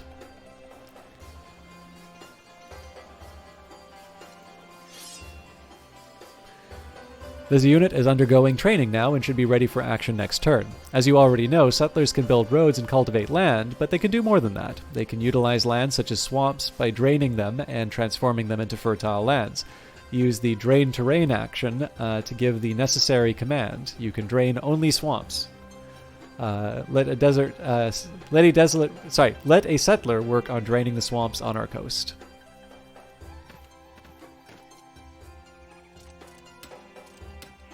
Converting such difficult terrain takes several turns. We should also not forget our new city. It needs to be connected to our road network in case we need to quickly move our units there. Just 1 second.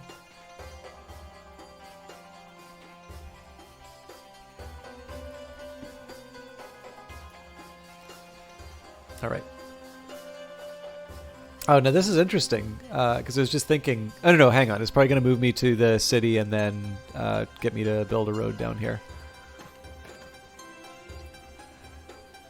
Huh. They want me to build one road at a time. Okay.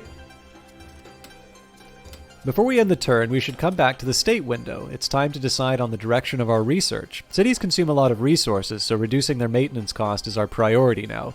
Research options are displayed in the invention tree accessible through the research button in the state window. Available technologies are marked by this icon.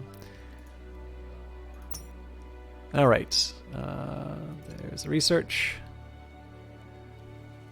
It would like me to research coinage, so 8 turns. So I pay for gold and... is that production? Trading makes the city makes more money than it consumes by trading its production.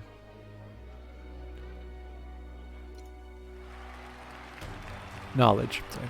Now we can catch a breath and decide on our next actions while watching the moves of our opponents. There we go.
It is always kind of funny to see the spear turn bloody after attacking what looks like a pile of stones.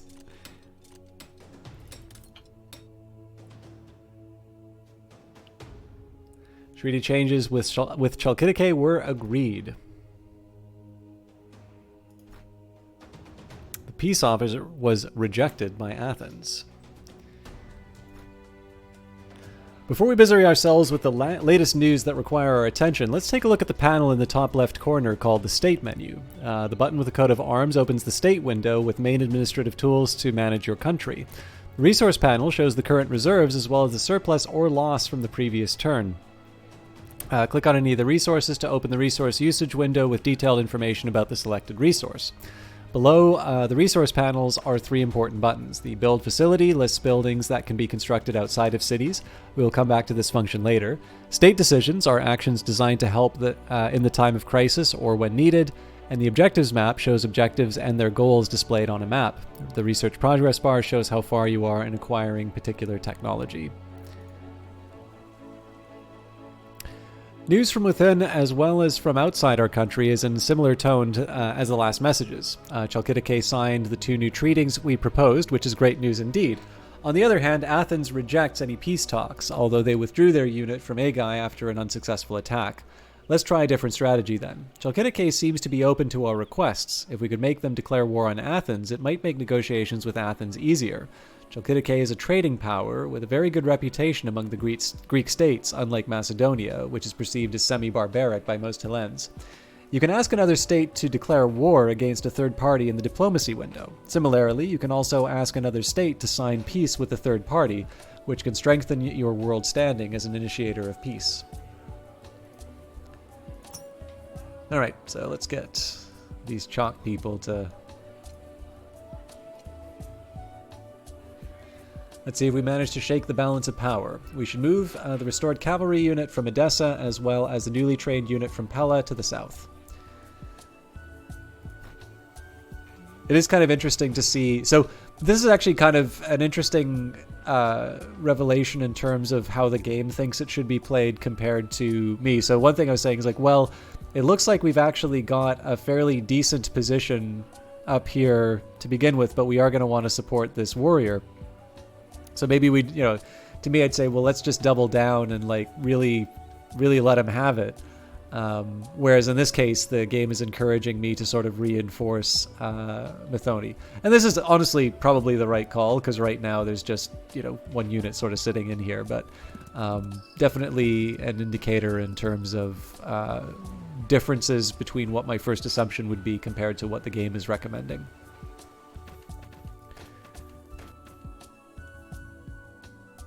We've already touched briefly on state decisions. In general, these are important decisions that can have a profound effect on one or more areas of state management.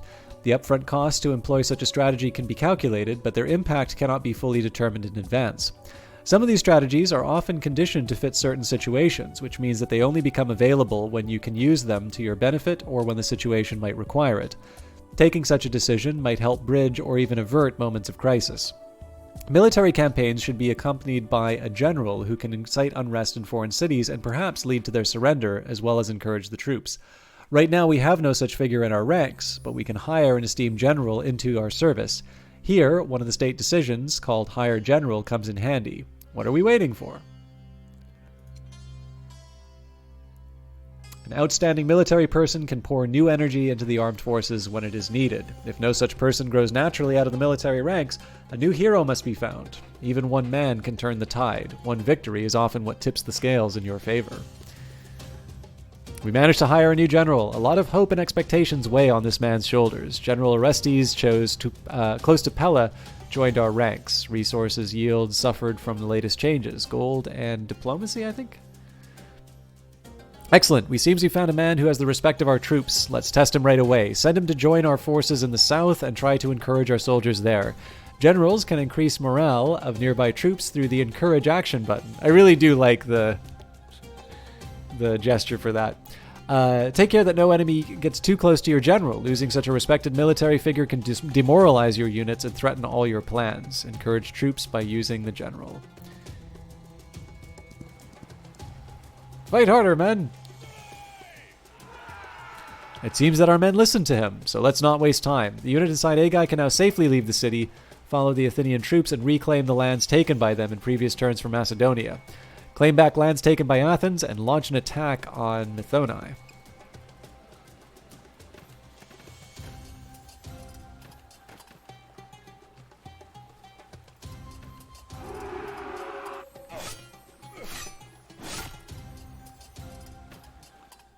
Okay, a draw. We lost 74 to their 94. We also outnumber them, so I mean, still not great, but I'm willing to accept, especially given the bonuses that they had.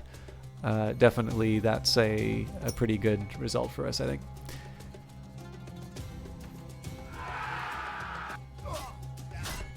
So one thing I should be taking a look at are so there's the spear unit, then there's these warriors. So minus 30% train affinity, low army morale, general morale plus experience. They had a defensive bonus, but the terrain and the more battles kind of canceled each other out. All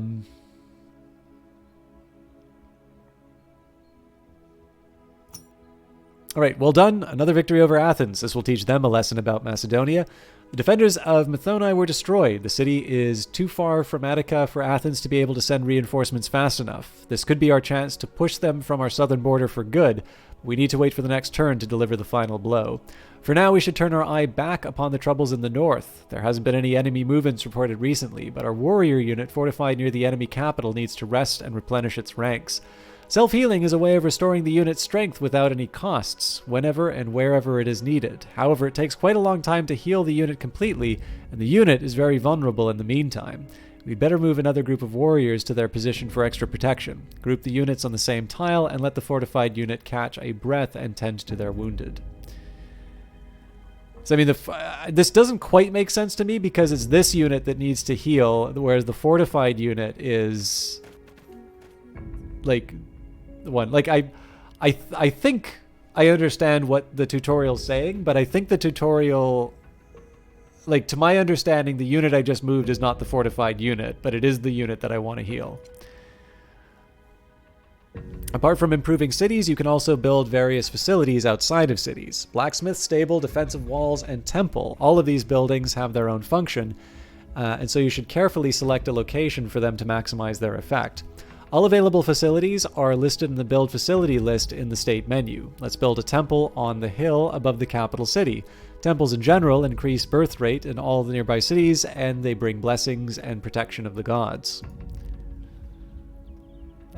So who am I moving to that?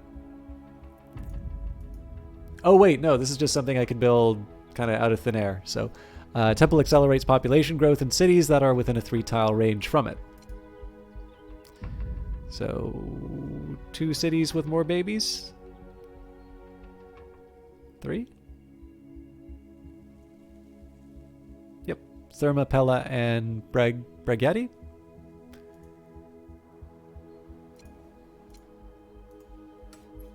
Presumably it's a temple to Zeus then. We're almost done this turn, except for one little detail. As we explained, connecting mines with cities increases the resource production of those mines. Our stone reserves are quite low at the moment, and one of our settlers is waiting for new orders anyway, so let's send them to build a road to the stone quarry. Build a road to connect to the stone quarry with the existing road network, and then end the turn. Cool.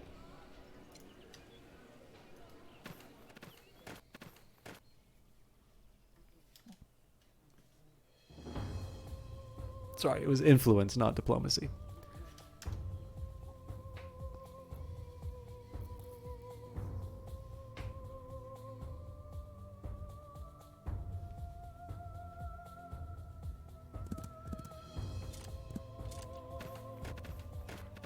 How would you all feel if Supergiant Games were to make a Hades dating simulator, or a Hades universe dating simulator, where you play as Zeus?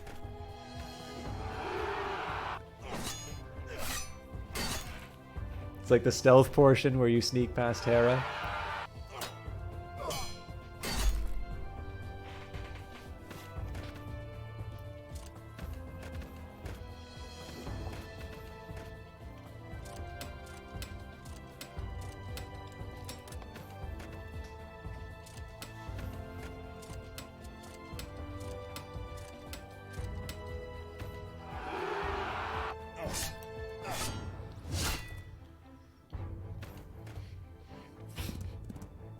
Lots of rhythm games.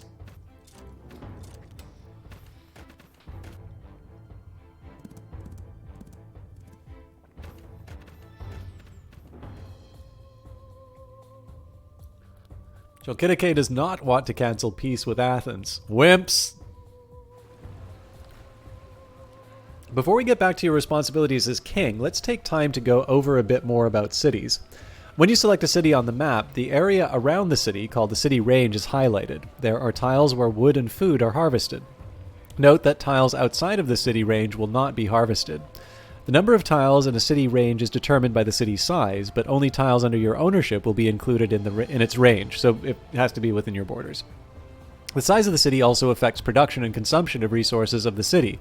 Larger cities consume more basic resources for maintenance, but they produce more other resources, e.g. influence or knowledge. You may be able to recruit new units in cities or other facilities. The city must be ready for this function. The city must be ready for this function. It needs to be specialized. Specialization is displayed under the city name in the unit menu. Ah, excellent. That's what I was looking for. Specialization is displayed under the city name in the unit menu. New cities automatically get a specialization for some basic unit types. You can change and add new specializations by clicking the Change Specialization action button. So, what news is awaiting us? Chalkidike declined our request to declare war on Athens. It is quite disappointing, but perhaps we could make a different proposal, one that may be more successful. The Athenian colony of Potidæa lies in the south of Chalkidike. They would have probably moved against it long ago, but the two other Athenian colonies on our coast were too close, and Athens could wage war against Chalkidike using these two outposts as forward bases. We could propose a joint military campaign to Chalkidike. We shall take the two coastal colonies of Pydna and Methone, and they will attack Potidæa. Let's see if this would sway the Chalkidicaean leaders to our side. You can make this the proposal through the diplomacy window. We set the territorial goals of this campaign this time for you, but when the tutorial ends, you can make your own proposals with conditions that suit your needs.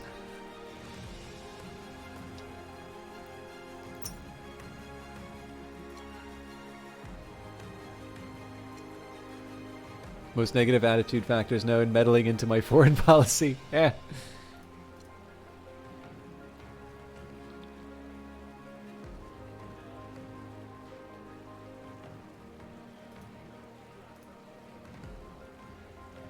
Hopefully we'll entice Chalkidike with this offer, but again, we shouldn't rely on their agreement. Some of our units are within striking distance of Methone, whose defenders were crushed during the last turn. We shouldn't let this chance slip away.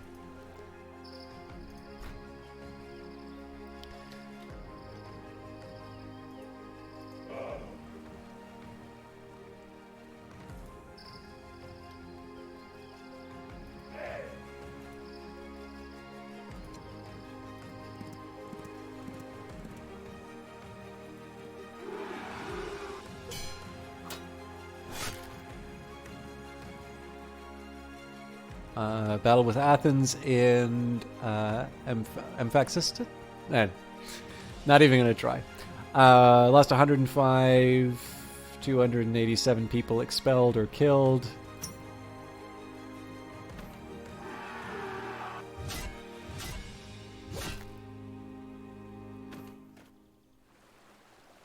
A draw, okay.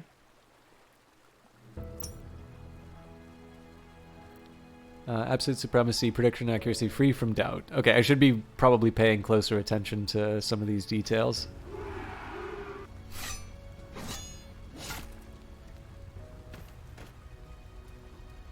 Cool. And it looks like we claim a bunch of resources.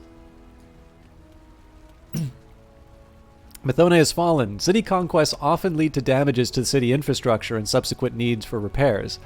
When even the basic function of the city have been damaged, it's necessary to enact emergency aid. Otherwise, you risk the complete destruction of the city, as people will abandon such a place. Partial damage can be repaired later. However, until the infrastructure is in good order again, the production and function of the city or building will be negatively affected, and people will keep moving away. Cities and buildings that need to be repaired are shown in the damage panel on the right-hand side of the screen. Take good care of your cities and other facilities. During our attack, Methone sustained heavy damage, and it needs extensive repairs, or else it will be completely destroyed. Alright, so let's give it that emergency aid. While the city's infrastructure is being repaired, we can continue our campaign against Athens. With Methone taken, the other Athenian colony, Pydna, is now surrounded. We could use the general to try and sway the city governors to join us without further bloodshed. Use the Provoke Uprising action button to influence the city's populace. Try to incite unrest in Pydna to persuade it to open the gates to us. Now, one question I would ask before I make such a move like this would be, is there a unit inside Pydna that can rush out and, kill my general? I'm not 100% sure how I determine that. Yeah, so it seems to have Pelest inside of it. And I'm a little curious if they are just going to come out and clobber the general. But influence of Macedonia and Pydna is growing, and the morale of the city is dropped by 8%. Groups of powerful citizens led a campaign in the city and stirred waves of public unrest. The Athenians are too proud to bow to us. Our attempt had only a minor effect on the general morale of the city. They won't admit that we mere barbarians could defeat them. We'll see. But first, we need to cover one of our most crucial resources, namely food. We should try to be as self-sufficient in its production as possible. Build another field next to your new city. Alright, I think we just... Yep. This turn is now over. It's time for opponents to make their moves. The opponents panel is displayed at the top of the screen where your opponents are completing their turns. The panel allows you to filter those players and actions that you really want to see. The skip button allows you to skip the current animation. The fast forward button skips the current player. The cross allows you to skip all actions at once and close the whole panel. There's also a button that leads to the Imperiums library, and pin button that releases the camera so you can shift the view wherever you want. You can only see the actions of players with whom you have particular treaties. However, you can limit what you see to actions of enemies only, or even to enemy actions directly related to you in the game settings accessible from the main menu. Okay, we've stalled long enough. Time to end the turn. So in this case, I'm going to watch everything that happens because I think, this is, to me, one of the ways that I learn about the game is to see how the AI tries to beat me.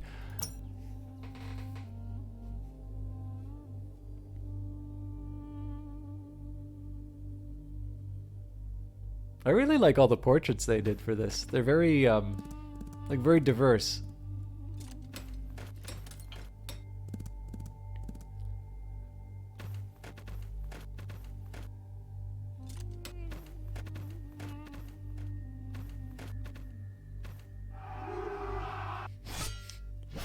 Looks like they agreed to the deal.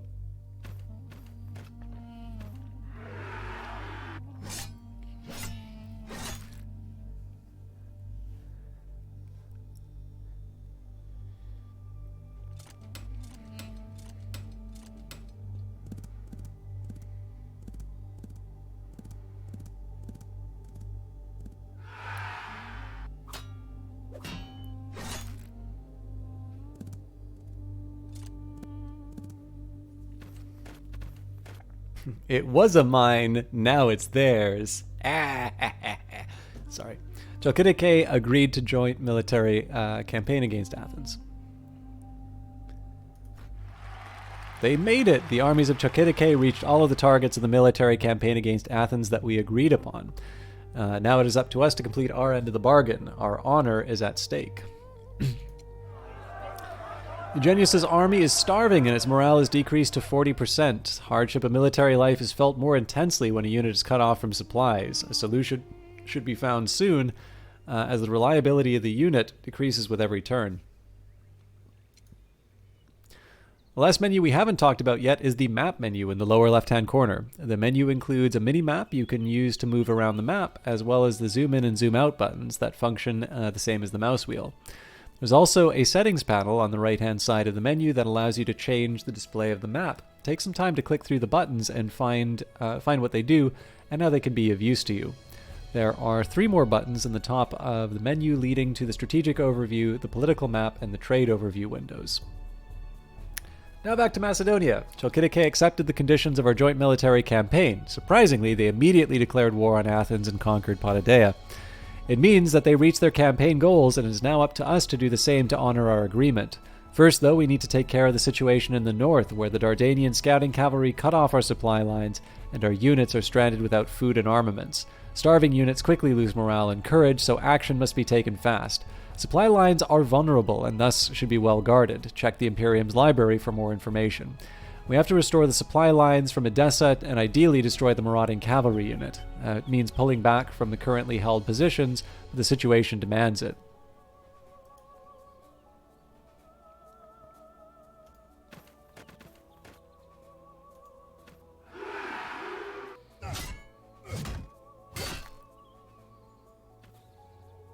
Okay, so that was a draw.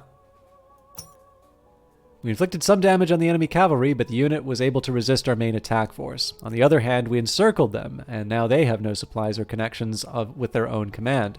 This will probably force them to pull back. Meanwhile, Recover is yet another option for healing units. This one is possible only in close proximity to a city, as the new recruits need to replenish the ranks are taken from larger population centers. This is a relatively fast way of preparing a unit, but it costs resources and the unit is very vulnerable during the process. Generally, this is the most expensive way to heal your units. It's safer to send units back to the city where they can be healed. Heal inside action if you have the option. Use the Recover action to replenish the ranks of the damaged unit. And I think this was the time where I said it doesn't make a lot of sense to me to do this Recover move, but again, it's forced by the tutorial, so... The problem I have with this is that we've got this unit, and it seems fairly clear to me that they can attack, and they have every reason to want to attack to avoid the encirclement. So in this case here, like, why would even if I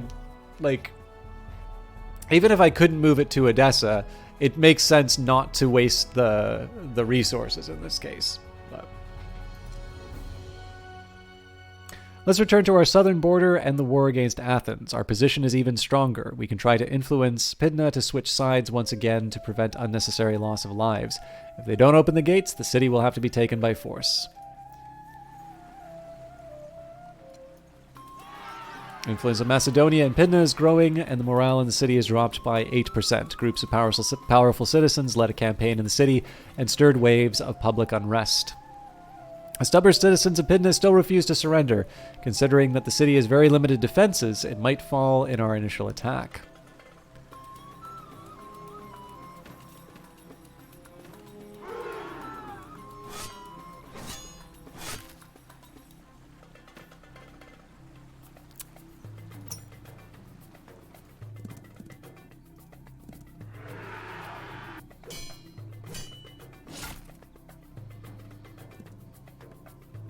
Okay, another draw.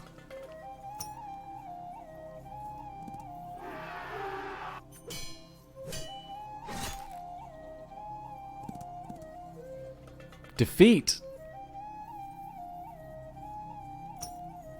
Unbelievable. The Athenians are fighting like lions, still resisting. Our next wave of attacks must overcome their arrogance. This is the end of the tutorial. Macedonia is now fully in your hands. Don't forget that you committed yourself to take Pydna within 3 turns.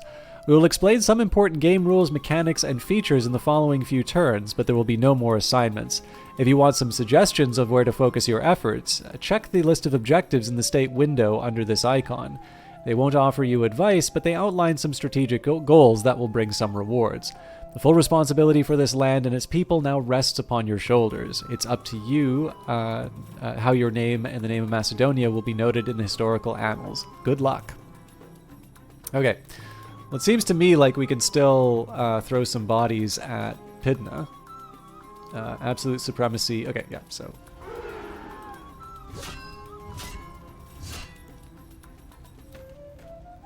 Alright, victory. All goals in our joint campaign with Chalkidike against Athens were reached. Together we are stronger. The gains for both of our countries outweighed the losses. This entire civilization now depends on you to survive. No pressure. Okay, so... Now I have the unbearable... just the unbearable burdens of trying to figure out what I want to do. So first thing we're going to do is emergency aid so we don't lose Pydna.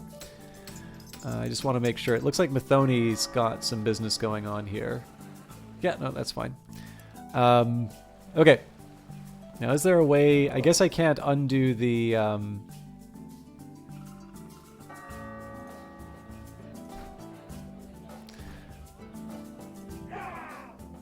Well, I guess I can move the unit.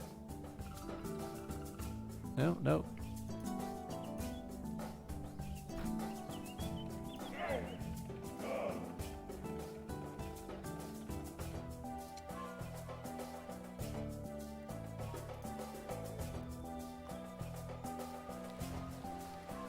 Yeah, so I think this guy's doomed. Okay, so I think I need to click on a unit to... Yeah, so let's go switch to next. So I suppose for me, part of this is now just a question of what do... So let me give you a couple of ideas in terms of what I'm thinking of in terms of now that I'm free to do whatever I want in the game. Like, what am I thinking about? What am I trying to accomplish?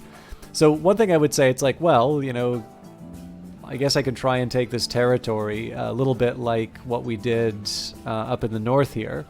It does leave a city kind of wide open. And again, it's wide open in two senses. So one from the sea, but also, you know, against armies. Now, Tokitake is an ally, so I sort of feel like we can try and grab a bit more territory for ourselves up here. But that is the one thing that kind of gives me a bit of pause.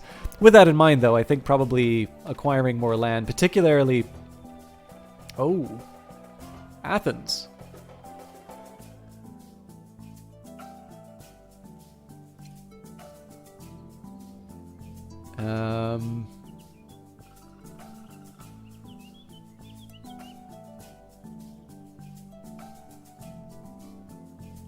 So that's a strength 4 compared to a strength 3.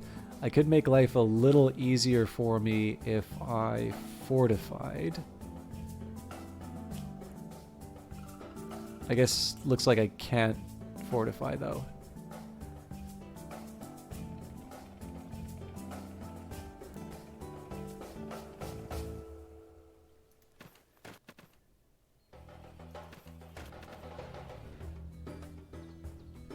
Okay, so this is the scout. Now, one little... I suppose there's a bit of trickiness that I have, which is the question of how much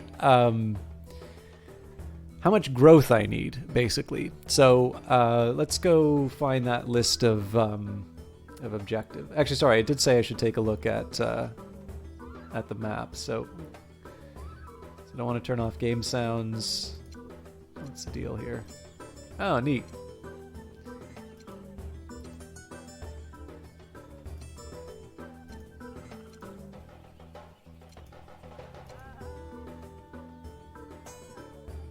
So try to figure out what these blue lines are.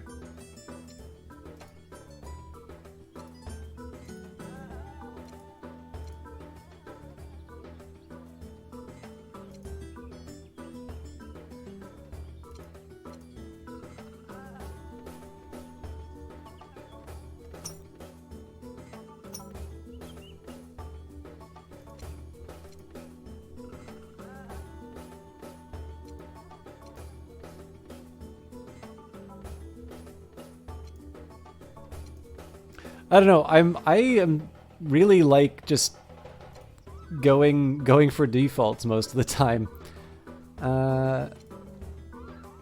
Okay. I don't know if there's much that I can get from the strategic overview right now. Obviously, I do want to pay attention to the fact that there is an Athenian unit up here. It suggests to me that the war may not be over as quickly as I'd like. Another consideration that I might have would be like for roads. So we've already got somebody working on a quarry. Now we are going to have to retake this territory at some point. I could try and build to the iron mine. The other thing I could do is connect Amphipolis to the rest of the network, because I don't know if it counts as sort of being connected. And it also strikes me that it'd probably not be a bad idea for me to like have the ability to move troops reasonably quickly into this area.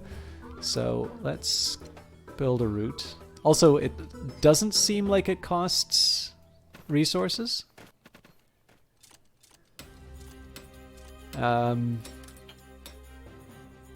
It's telling me to end the turn, but presumably I want to do something with this unit. So, I mean, I suppose one answer here would be to build another field. So let's just take a quick look at food. So 2.6 last turn, plus 0.9 last turn, traded minus 3.06. So we have a surplus of 10. Yeah, I mean, we're doing all right as far as food is concerned. So I suppose the next question would be, is there something that this unit could be doing differently? And I suppose the first answer would be to build a road to Methoni. Looks like we also have... No, this is a city that we already have.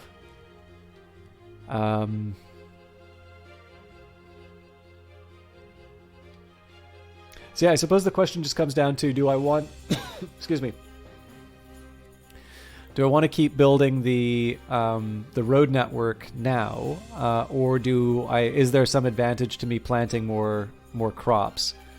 I don't know. I mean, this unit is in the area, so maybe we say, this is the unit that builds roads sort of to the east. This will be the unit that builds roads to the west, and then the one in the center will plant the fields. I suppose the one worry I would have would be the total, the total effects on my wealth.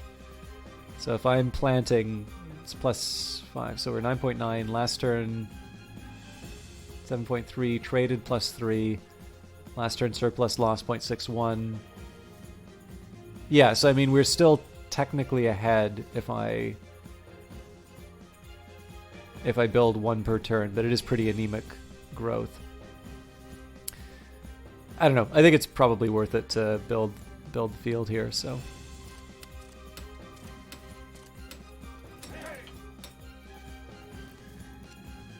Okay. Now, another thing that I would maybe want to consider would be, do I maybe want to build more units?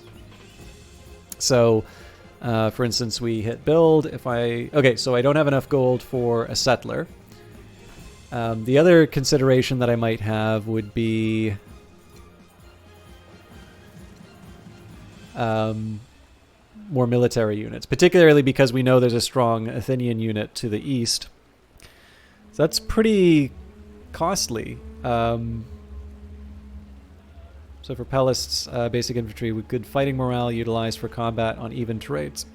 So 7 gold, 7 iron, and the population. So the cavalry, weaker but faster, more costly.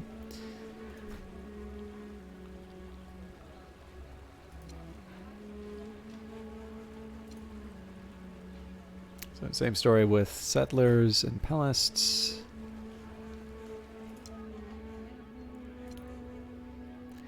Nomad is a semi-military unit with limited strength that can build cities. So it's interesting to contrast the Nomad to the Settler. So it seems it's actually less expensive to build the Nomad, but presumably the Nomad, because what you're doing there is building something just for cities, and the Settler is allowing you to build roads and such. That's why you use it. Sorry, I'm just going to take a second here to wrap myself up in a blanket.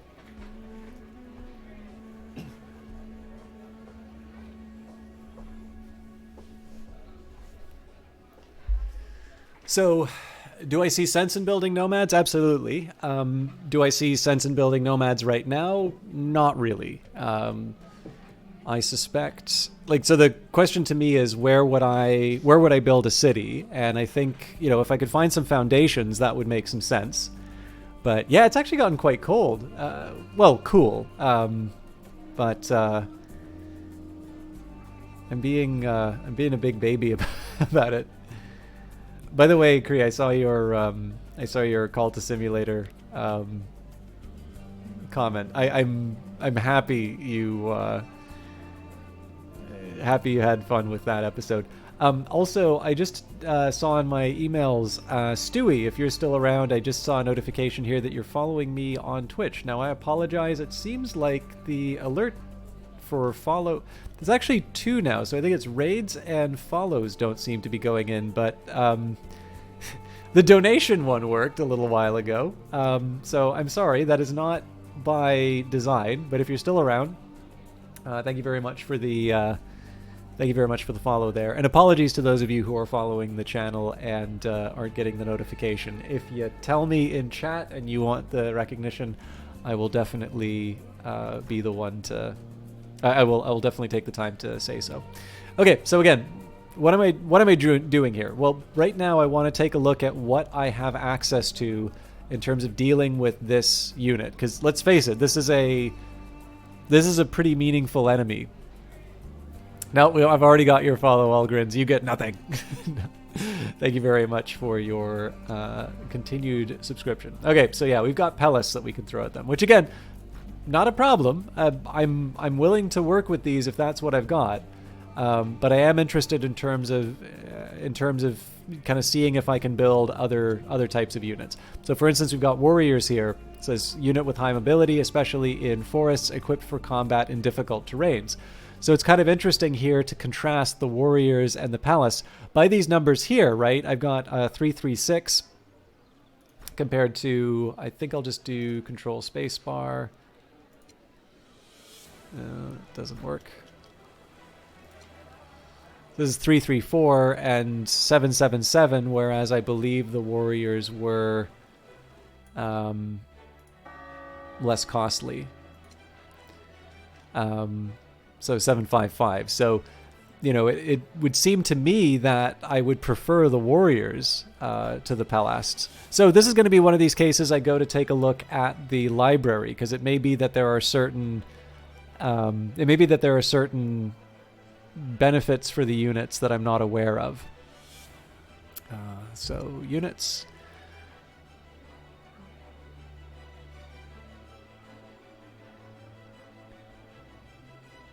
Okay, that didn't really tell me too much, so we will...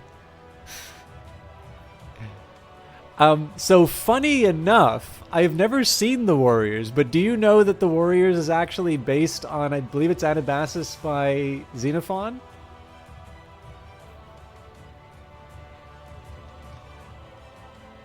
I don't know if this is a widely known thing about that movie or not, but... So what I'm going to do here is I'm going to consult the manual to see the differences between the game. So this is actually, again, I feel a little bad because I know on Twitch, right, like there is something to be said for, you know, the really high energy in that. So like a decent example of this, you know, some of you have seen me host Brian on the Rocks. He's a guy I really like personally. When you see his channel, like he's really enthusiastic about things. He's got a streamer that he really likes. I think it was Aqualung or something like that. And apparently he'd gotten a big host, and he, you know, there was some good news that he'd gotten, and he was over the moon about him. And, you know, he gives the big shout out and all of that. And Brian stopped by the channel here, so, you know, we get to kind of see each other's stuff. But, like, it's really clear, like, I am not his style of broadcast. And, of course, you're not going to see that same sort of enthusiasm for it. And, again, that's fine, because, like, I get along really well with Brian. And I don't think, you know, like, the basis of friendship is not that sort of people shout each other out. But the thing is that I know for Twitch, there's a certain degree of expectation in terms of the way that people are going to be presenting games, and also the type of game. So Apex Legends is very fast and it's action-packed. And it's very different from a game like Imperiums, where this is kind of, at least for me, the way that I'll play a game like this, which is to say, it's like, okay, so they've taken the training wheels off. I've gotten information now that there's a strong enemy unit that's near my territory. What's the best way for me to handle this, given that I only have enough resources to build one unit? And so it was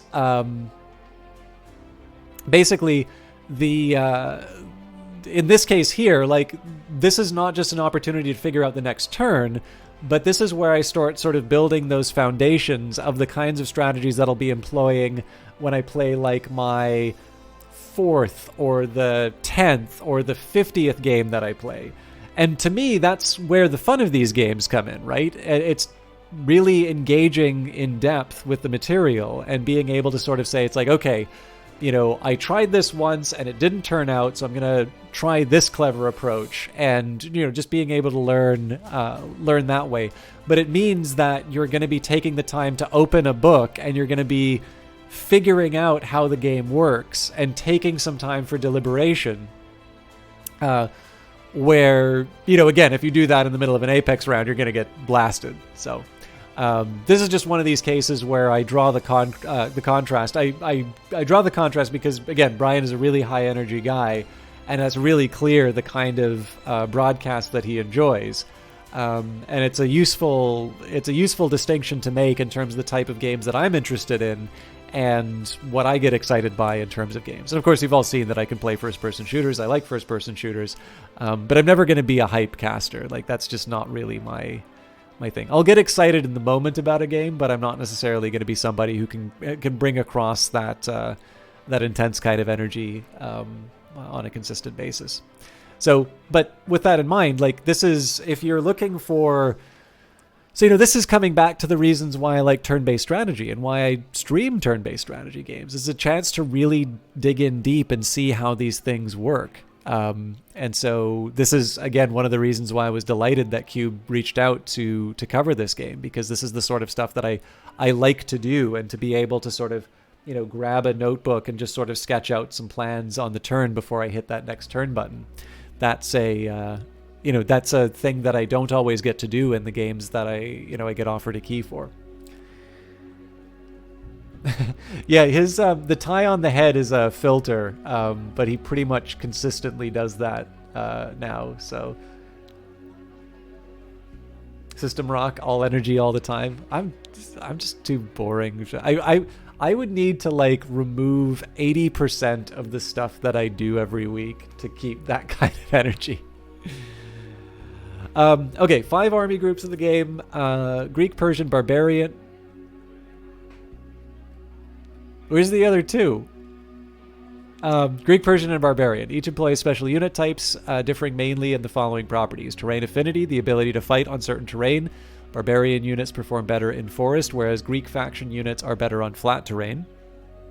Attack strength and health that affect defensive ability of the unit are directly linked to their training, e.g. Greeks are generally stronger. Their organized fighting style makes them superior to barbarians. Action point on different terrain. Barbarians can move faster through forest and swamp. Each army group has 3 types of infantry and 3 types of cavalry units. They are listed below from basic to advanced to superior types, e.g. Greek palasts, basic, hoplites, advanced, and I can never pronounce this, phalangites? So palasts, hoplites, phalangites, prodromi cavalry, hippias cavalry, and companion cavalry. So now I think I'm getting an idea of the difference between warrior and palace. Greek armies consist of relatively well-trained, well-equipped units whose fighting style favors flat open terrain such as plains and grasslands. They are in general less successful on difficult terrain such as forests, jungles, and hills. So then we've got the Persian group, spearmen, pikemen, Kardaks, spearmen cavalry, lancer cavalry, and Huvaka cavalry. Now we're probably not going to have to deal with these for a while. The Persian army is relatively weak and slow, but their cavalry is superior to all others. They fight well on flat terrain, but do not favor one particular type. Finally, the barbarian group, warriors, axemen, and Folkata, warrior cavalry, axemen cavalry, Folkata cavalry. Barbarian armies lack the organization and discipline of the standing armies of civilizations, but they have high mobility on almost all terrains. They perform best in difficult terrain such as forests and hills, whereas they are more vulnerable when fighting on open terrain such as plains and grasslands. So, this gives me some useful information here, right? I was thinking of building warriors because I can get them to the location quickly, and because I have so far employed these units in open fields. But what I want to do now is take a look at the terrain that I'm going to be engaging the Athenians on. So, what do we have in the area here? Well, it looks pretty open to me, right? We've got a couple hills here, which I think should give me... Yeah, so it says here, terrain defense bonus 2020, all 20s here. Okay, so one thing we could maybe do is we can take a look at our warrior unit in comparison. Oh, nope. These are still bad. Oh, no. Here we go. Okay, yeah. So this plus 40%, plus 40, and then all of these are negatives. So in this case here, the palace actually seem to be the better option here. Now I'll bracket that a little bit because obviously if we can get a few warriors in this area, like if we wanted to make a move on Krendes, this is a great example of where we would actually want to take a few warriors and beat the crap out of them. But I'm right now trying to figure out what I want to do with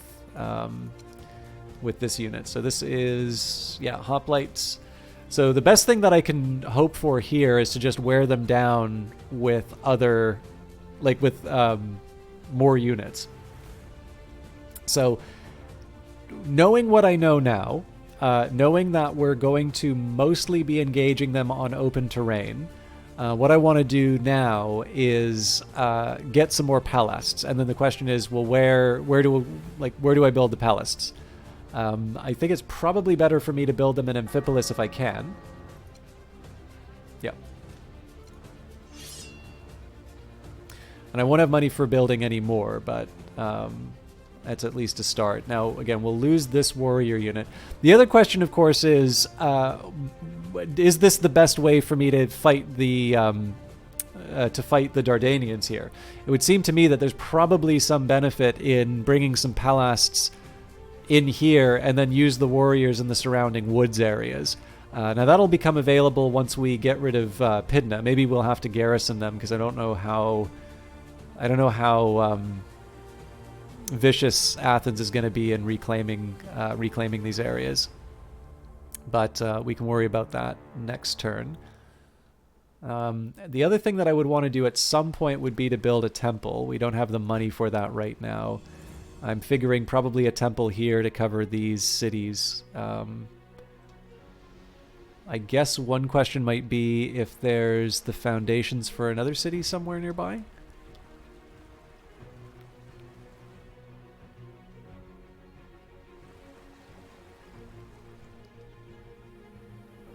I'm going to guess no, but let's hit enter to see what happens.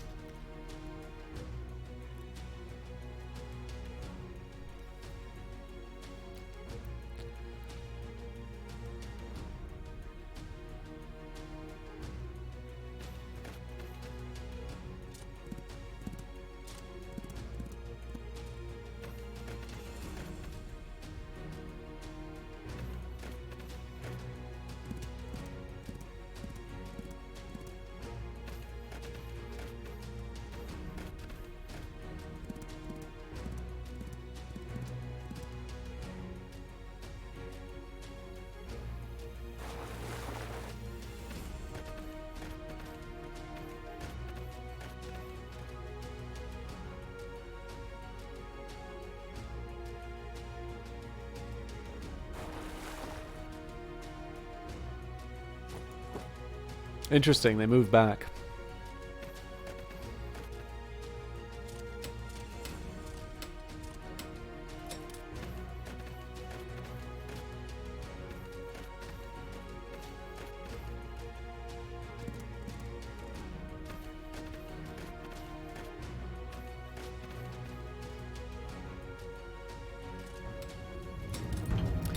The Paeonians' tribe was entirely destroyed and all their settlements were either burned to the ground or assimilated. They certainly deserve our respect both as the original inhabitants of these lands and as fierce and courageous warriors.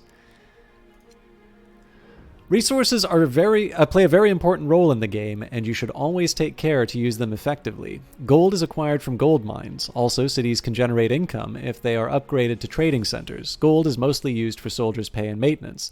Coal is acquired from coal mines and is mostly used in production in cities and blacksmiths. Stone is acquired from stone quarries and is used for construction and repair works in cities and other buildings. Iron is acquired from iron mines and is used when recruiting new units for armaments. Yeah, I was actually going to say something's obviously changed because we didn't lose the unit last time, so I'm happy about that. Food is produced on fertile lands lying within city range and is consumed by all your people and units. Food cannot be stored for long, and the portion that has gone bad will be thrown away at the end of each turn. Wood is harvested from forests, hills, and woodlands and is necessary for all construction and repair works. Influence is produced in cities and increases with city size and importance.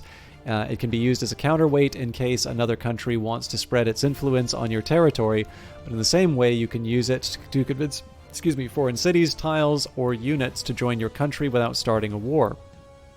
Knowledge is generated in cities, and the more people you have, the higher the knowledge level in your country. You can use it to research new technologies.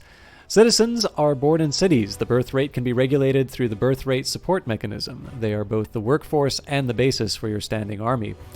Slaves represent the main workforce of your state, and they greatly affect the production of all other resources. They are mainly produced in slave markets and partially in cities. The ideal ratio of slaves to citizens depends on the type of government. Too many slaves in the society has a negative impact on happiness. If the number is too low, the resource production is negatively affected.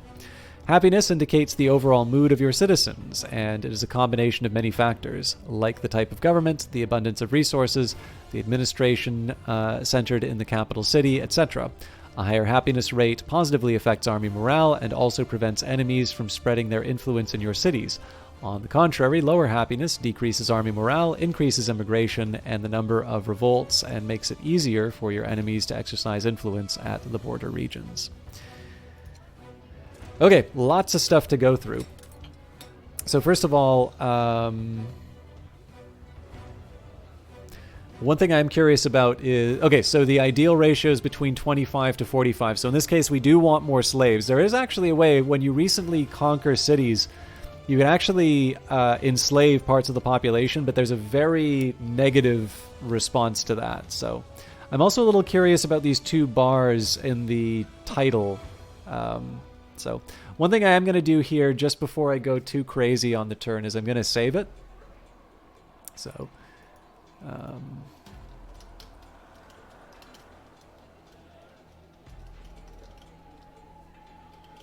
I'll just call it A because there may be others. Or alpha. Okay, what do I want to do at the start? Well, let's start by... so good prospects. Short odds. Okay. So let's start with these clowns. Cool. Triumph, our soldiers fought like lions. So the important thing here is that the enemy is not just going to stand idle. All right. So they are sitting at 2518, 321.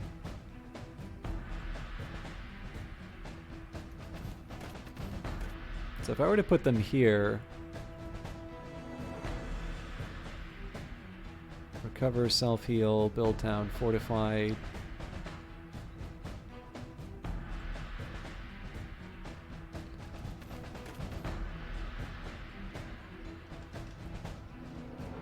Yeah, I think I'm going to go for heal inside on as many units as I can.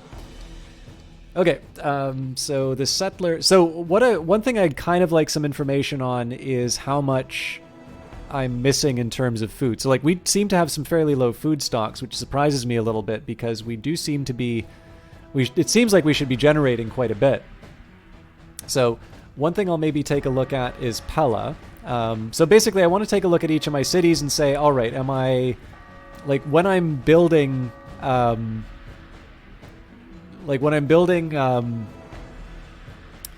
these improvements, like are these things that are actually sort of feeding or otherwise improving the overall state of my my resources? So this would probably be a good example of. So let's say if I wanted for build farm, no improvements available. So it looks like I'm actually going to have to experiment, just moving on the tile. Yeah, well, I don't want to chop the wood. I actually wasn't aware that there was wood there.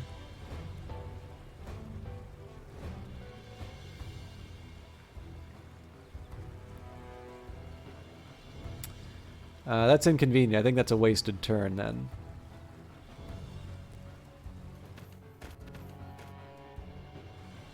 Oh well, that's we'll learn to work with that. So I guess I don't get the heal inside option.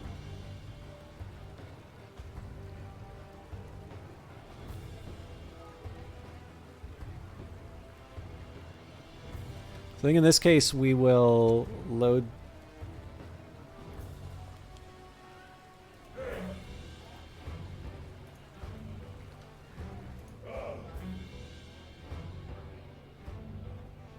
Hmm.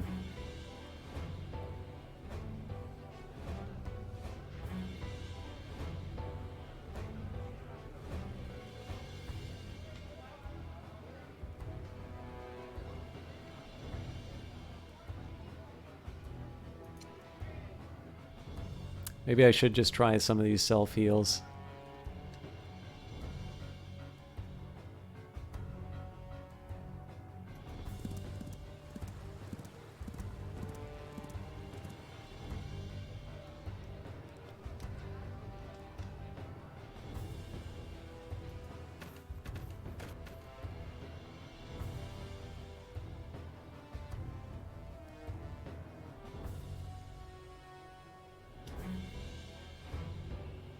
This might be risky, but I'm going to see what I can do with this. It seems to me like probably the general's the next thing I want to bring into the region. And then I probably also want to think about trade, so I'm a little worried about the food situation.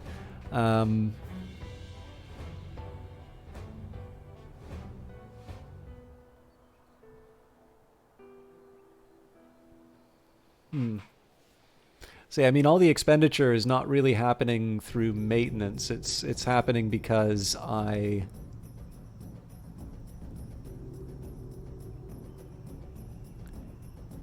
it's basically happening because I'm spending all of it.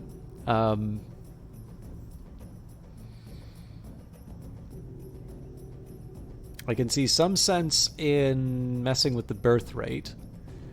The biggest thing that I would like, if I can, is to trade. Like, what I'd like to do is know how much I'm losing to spoil. Oh, here we go. So it says I'm losing 8.6 to spoilage.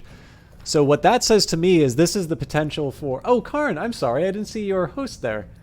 How are you doing? So what this says to me, when I see like a spoilage of 8, this should be like what I'm trading with, right? And this ties into one of the objectives that we had. Was there not a description of these things?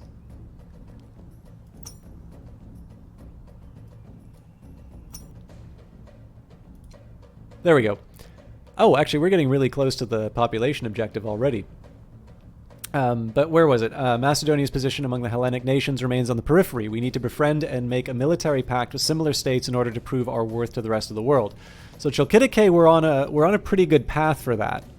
What I want to think about now are people like the Molossian Kingdom, the Thessalian League. So probably probably Thessaly is the next obvious choice because we share a border with them.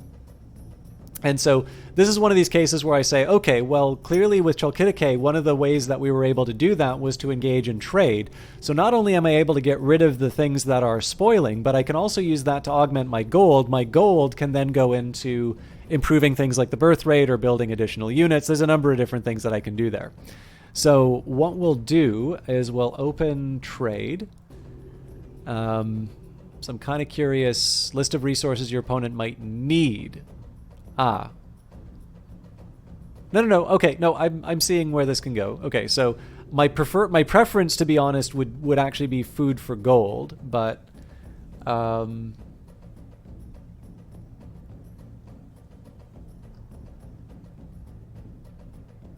so the Molossians don't want food.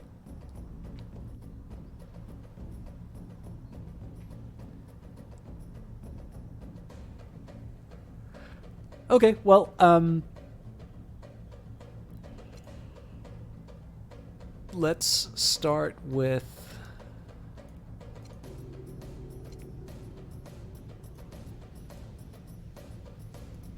I actually kind of got to be careful too because of the food stores. Maybe we wait. Yeah, I think actually maybe we should wait a little bit before we do that trade deal, because the last thing I want to do is find out that I'm actually in breach.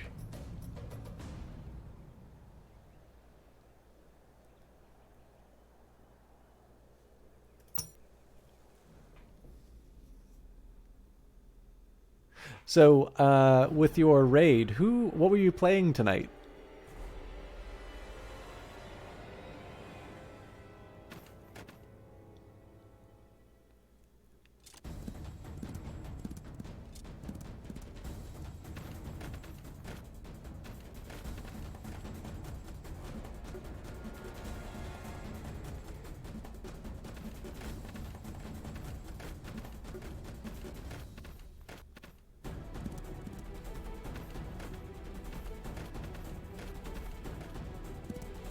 God Eater Resurrection. I've not even heard of that.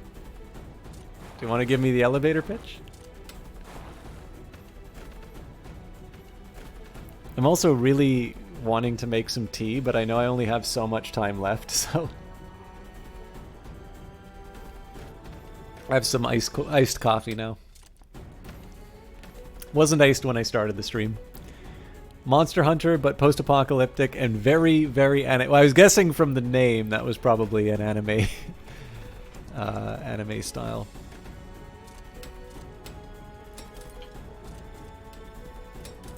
All right, army morale. Victory or defeat in battle is not just a matter of strength and strategy, but the army morale of the soldiers, discipline, and their trust in the military leadership, which can have a great impact as well. Soldiers on different front lines can have vastly different morale depending on which enemy they face, the history of previous battles, training, and experience, recent losses or gains. All these factors can influence the army morale of your units. You can increase the army morale by using some of the available tools in the diplomacy window. There are several tools to boost your the morale of your armies. Prophecy could just be the encouragement your troops need. If you could convince them that victory is close, it could convince them that victory is close, but if it proves to be a false prophecy, units can lose trust in their military leadership and surrender to the enemy. Strategy view of the enemy's tactics and plans can persuade the troops that you still have a chance to win. You will have to pay some specialists up front, even if the military review will not have the desired effect on the units. Speech can raise the spirits of your units. However, if you do not manage to inspire them, they might give up their positions and flee. And propaganda is usually the safest way to keep the morale of your armies high. The investment can really pay off, but keep in mind that if used too often, you can lose credibility with your troops. Okay, so let's think about how we are going to enemy unit on the tile.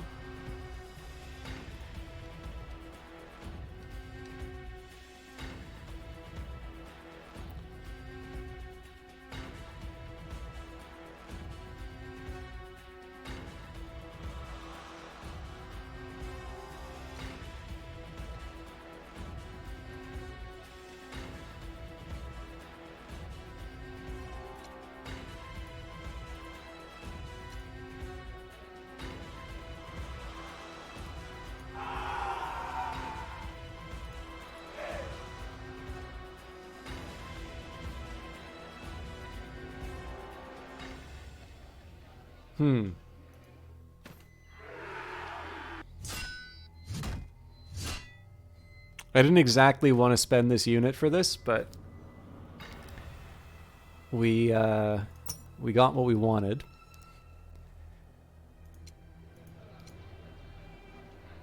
So it looks like, for whatever reason, they are actually defending this territory. I find that interesting.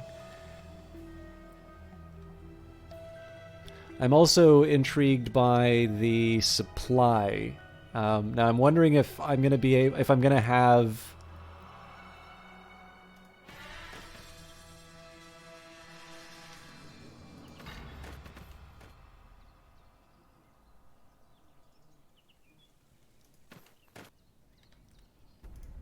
So what I want to try and do here is get some extra territory.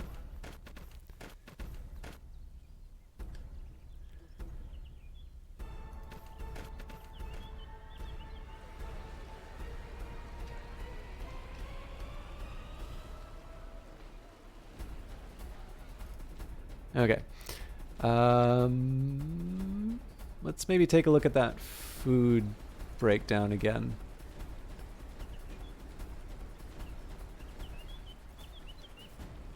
Yeah, so I'm not crazy about, like, just because my reserves are so small, but what I'm going to try and do here is do 2 food this time.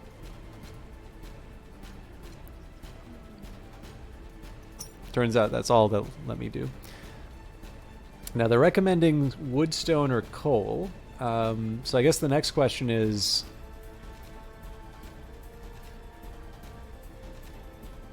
you know what, maybe we just do the 1 food for now.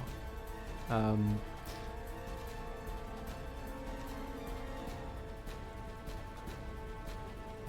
I guess stone is the one we need the most. Oh, man. So the one thing is, I'm not entirely sure how to set the terms of trade.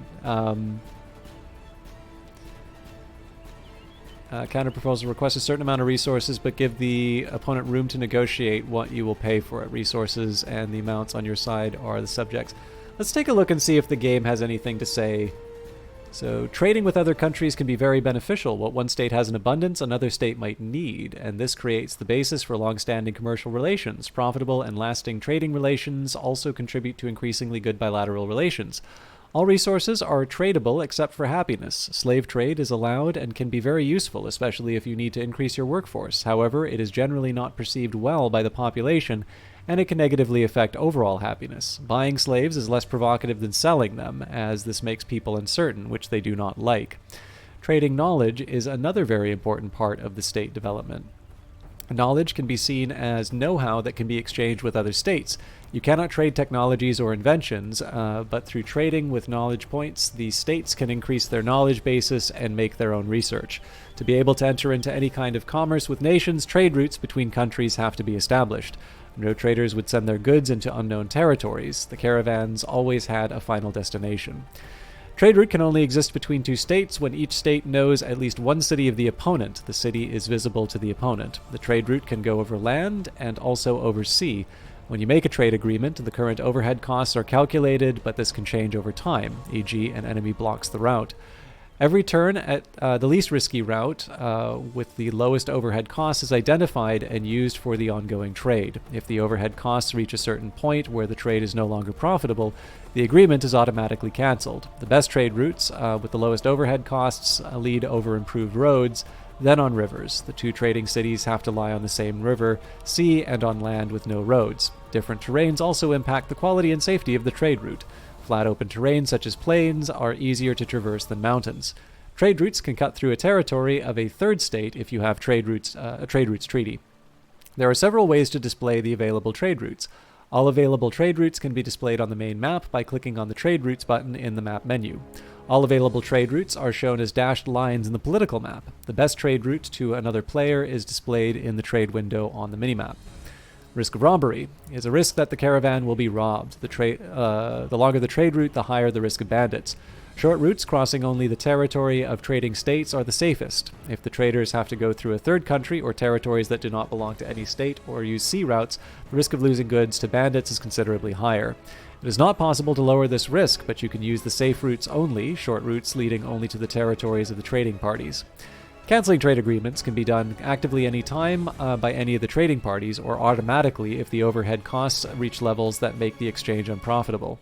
If one of the trading parties is not able to provide the agreed amount of resources, the exchanged goods on the other side will decrease proportionately and you'll receive a warning that the trading conditions are not being met. There are several ways how to negotiate a new deal. Open offer allows you to offer a certain amount of resources to your opponent without making any particular demands on his side. He will send a counter proposal next turn. Okay. Maybe we want to leave it as an open offer then. If you want to support your ally in his war but not for free, you offer him 2 gold and use this option to ask what he will exchange for it. Open request allows you to request certain resources from the opponent, but leaving the choice of resources that he would request from you up to him. This indicates that you need a particular resource, but you do not want to pressure your partner into any deal. E.g., plan to expand your armies, and you need additional gold resources. You ask the opponent for gold, but you leave it up to him to ask what exactly he would want from you. Offer my proposal allows you to make an offer while giving your opponent room to negotiate the amount of goods he is willing to exchange. The types of resources to exchange is set, and you are only negotiating their amounts on his side. E.g., you lack food but can only offer iron in exchange. You select the resources on both sides accordingly and use this trade option, which means that the offer on your side is set, but the opponent can negotiate the amount required from him. Counterproposal allows you to request a certain amount of resources, but giving the opponent room to negotiate what you will pay for it. Resources and their amounts on your side are the subject of the negotiation. E.g., you desperately need iron, but can offer stone, gold, or knowledge in exchange. You select the resources on both sides accordingly, and use this trade option to say that the resource and the amount needed from the partner is fixed, but he can choose from the resources offered what he requires in exchange. Exchange demand is an option where you do not want to negotiate the goods and their amounts. You are simply stating what you want, and gifts allow. Okay, so doesn't tell me how to set the terms. Like, so I wish there was a slightly better way of kind of working out the terms of trade, but what I'll do here is I'll say, okay, so I'm offering up the food, and I say, hey, this is an open offer. I mean, I'd kind of be interested in seeing. Okay, let me get that.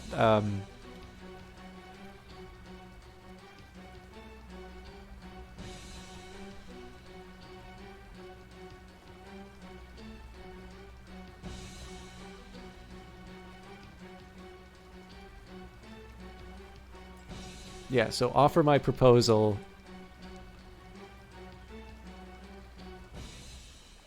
So what I want to figure out here is the amount.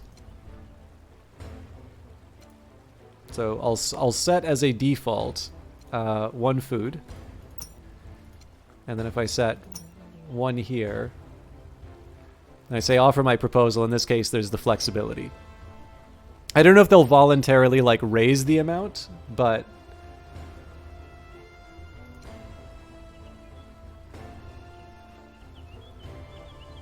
so the other thing that I want to keep in mind, again, we're focusing on.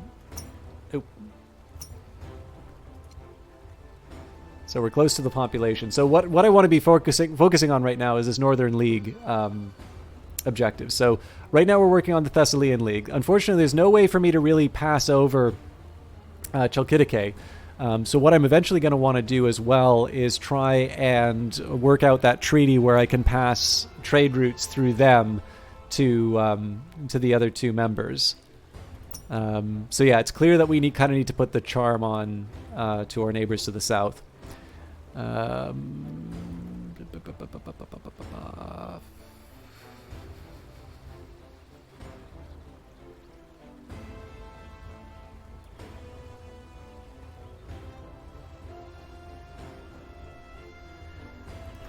I would like to have a much bigger army, but let's think a bit about how we're going to achieve that.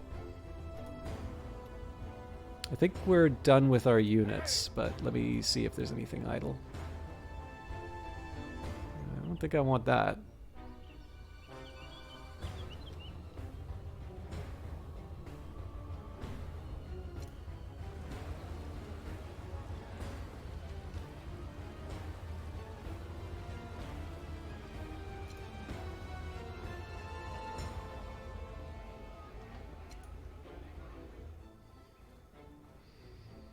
Okay, so I think we're going to put down a field. So the idea here is food is going to be my trading resource. Okay, now before I go too crazy on connecting up all of these regions, I think what I want to do first is connect all of my different resources. So we'll start by building a route to the iron mine. Iron in particular is going to be important because did we already have a route there? I'm going to feel like an idiot if we did. I think this is reasonably safe to self-heal.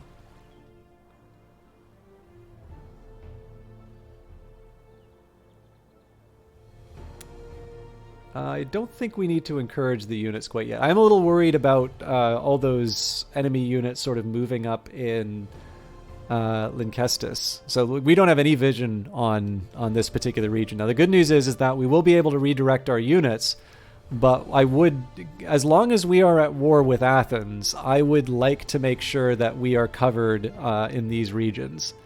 The other possibility is that we can try and negotiate peace with Athens, but I don't know, like, given the fact we've got a couple of extra units and potentially have the ability to move more in, I'd kind of like to try and take advantage of that. So actually, with that in mind, in Edessa, oh, city's currently busy, so we can't do anything with that. But maybe in Pydna we can...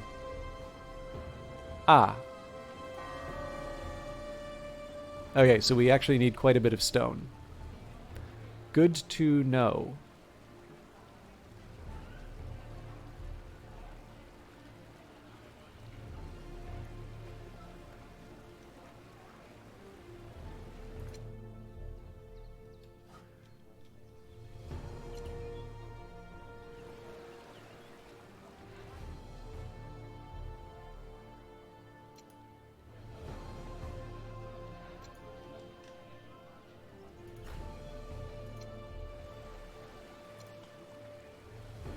Yeah, we don't have money for palasts. Okay, well, let's see what the next turn brings.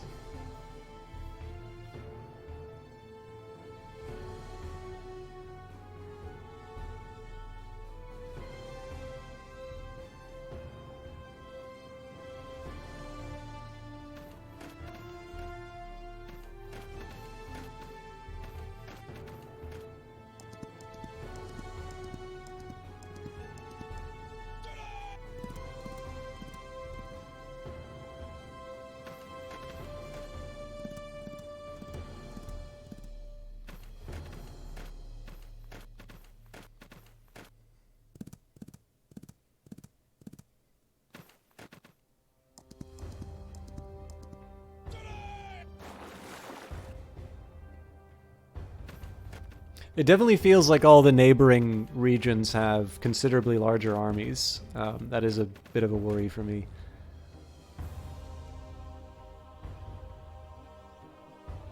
Now, again, fortunately, most of these people I consider my allies or close to that. Okay, so I definitely want to move these guys back.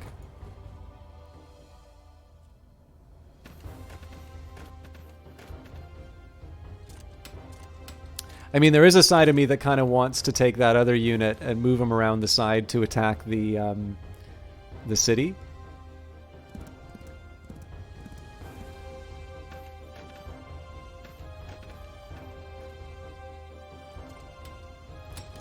Objective population reached, and the new population of Macedonia is growing. New warriors at your service. Pydna Imperia has obtained defense improvement. The building of 4 units was finished. Development of the coinage technology is finished, and resource yields slaves plus 1.5. Next message. New technology. Coins started to be used as a method of payment as tokens in trade transactions and to pay for services of mercenaries. Coins were minted by merchant city-states and ruling dynasties. Most of them were used only locally, but some became widely circulated to other parts of the world through trade.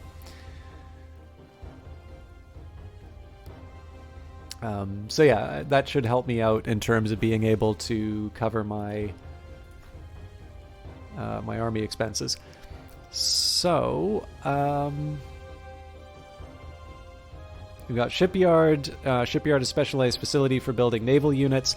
We do eventually want to build a navy, and in fact, if we're up against Athens, there is an argument that we may want to actually, we may want to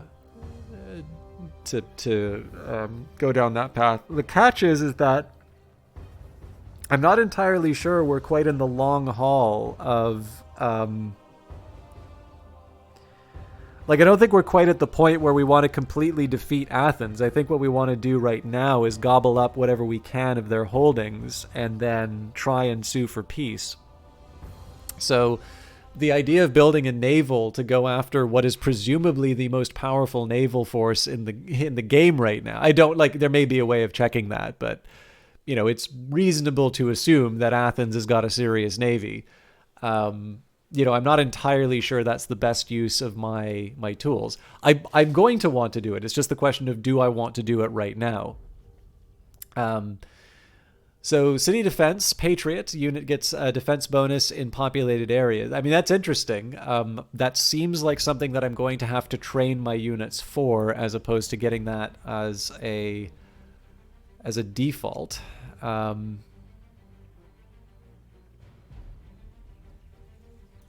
These are tech. Yeah, okay. These are techs that I already have.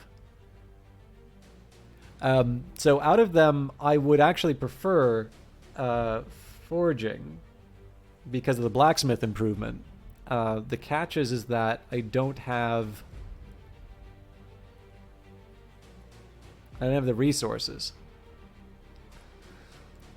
So maybe I should take a... So there's two ways of looking at this. So I can say, well, we go for city defense because it's better to have tech than not have tech. The other alternative would be we save up for forging, and we get... So a number of owned coal and stole mines are required to accelerate... Oh, okay. Interesting.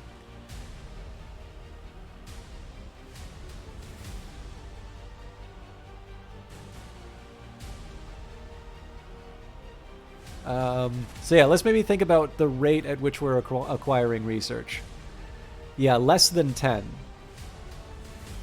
And they're okay with this trade, fair enough.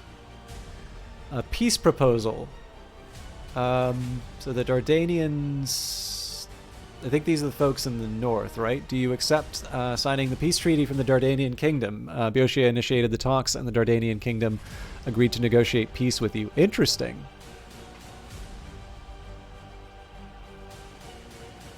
We're at war with the Thessalian League? That can't be right.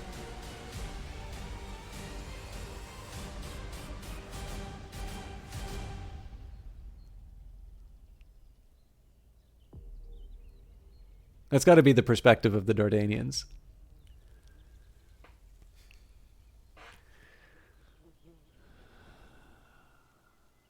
I'm not really inclined to take this peace offer. It's a chance for me to be able to it's a chance for me to be able to put the hurt on them. So Margos' army is starving and its morale decreased by 40%. Hardship in military life is felt more intensely when a unit is cut off from supplies. A solution should be found as soon as the reliability of the units decreases with every turn. Nobody can rule and manage a whole country without the support of advisors and counselors. Government is a system of organization of the state. Government affects the effectiveness of resource management and the economy of the whole country, happiness and army morale. Choice of government is very important, but it is important to know that it can always be changed to suit the current situation. You can change the type of government by clicking the government button in the state window. So I'll take a look into that, but let's deal with the starving army. So I'm assuming it's this one. No, Alexandros. Okay. Where's Margos' army then?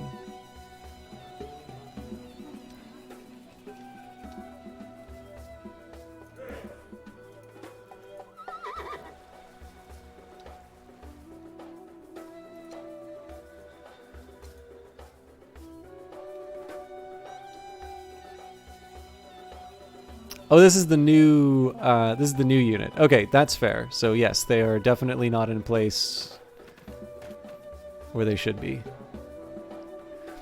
Okay.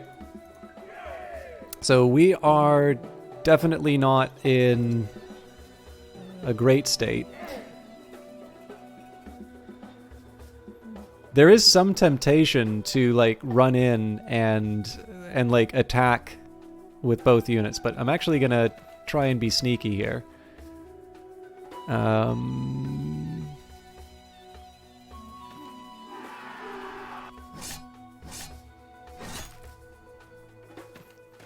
Oh wow, we took it. Cool.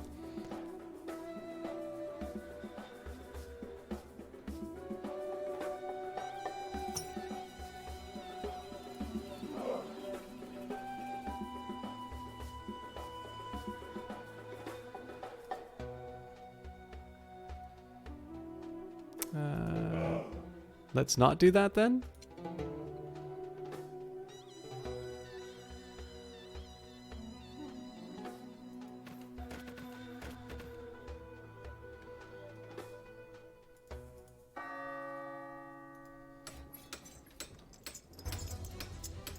So that's stopped the city from burning. We still need to repair. But yeah, we don't have the stone for it. I've also decided it might make sense to pull a unit out of this. I don't know. Okay, so first of all, this unit is at full health, so let's get them out of the city.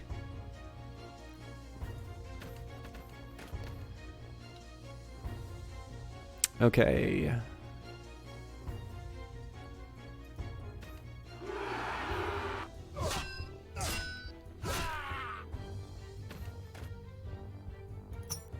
So in this case, I'm just trying to recover a little bit of the position.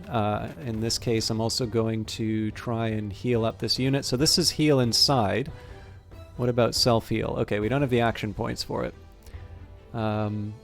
So I'm going to do something a little risky here and move them a bit deeper into the territory. Now I can do a self-heal. Ooh, yeah, that's a... It's a grim-looking number.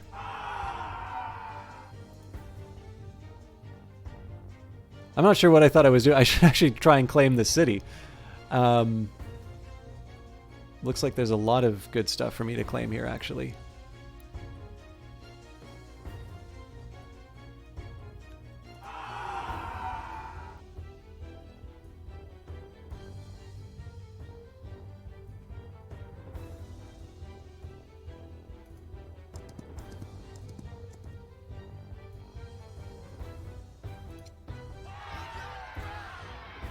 This is mostly just doing something so I can. I was thinking that maybe we would take some territory this way, but doesn't seem to have happened. Okay, so let's go for the next unit. Okay, so this settler is not sure what it wants to do. So I am, as always, curious of what's going on with the food situation. So it says we're spoiling 14. I am curious if I can actually get away with trading larger amounts and getting past the spoiled amount. So what I'm going to try and do here is we're going to reopen the trade negotiations. And I'm actually going to do it sort of twofold.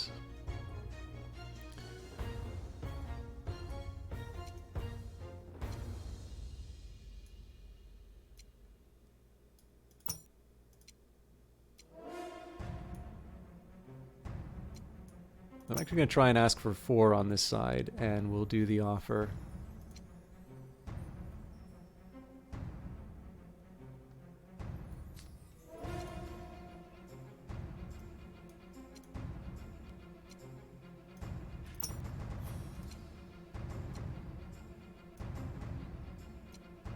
And again, I'm just trying to see if I can get slightly better terms.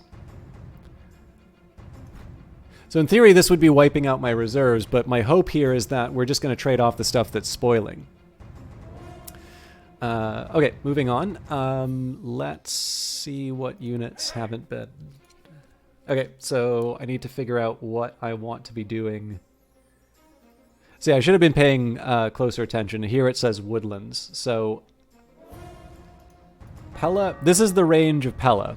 So in this case, we've kind of we've improved every tile that we could get. In theory, I could maybe try and build some sort of like stone quarry or something. I don't really see that happening though.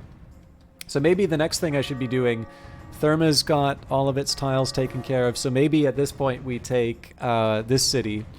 We've already got the road, obviously. But because this is the unit that's sort of focused on the central tiles, we make our move and get one final improvement to Brigati. Now, these palasts, so I'm making something of a this is a calculated risk, basically. I'm saying Pydna is going to be the source of the fight, and I want to take my units and divert them towards sort of the fight in the north. So I'm going to take these palaces. Now again, it used to be that Agai had the defenses, and now essentially move them into Pydna. I'm okay with that though. Again, I'm gonna need to heal up, but I don't see the Athenians coming in one. If they come in one turn, then I'm in big trouble. The other thing I'm curious about is whether or not we're actually going to be able to hold this city. That's another question, but I think that's what we've got, unless I can start repairing some of these. I do actually want to start repairing these cities, but again, unless we can get some more stone, that's not going to be happening for a while. So let's see how they react to losing that city.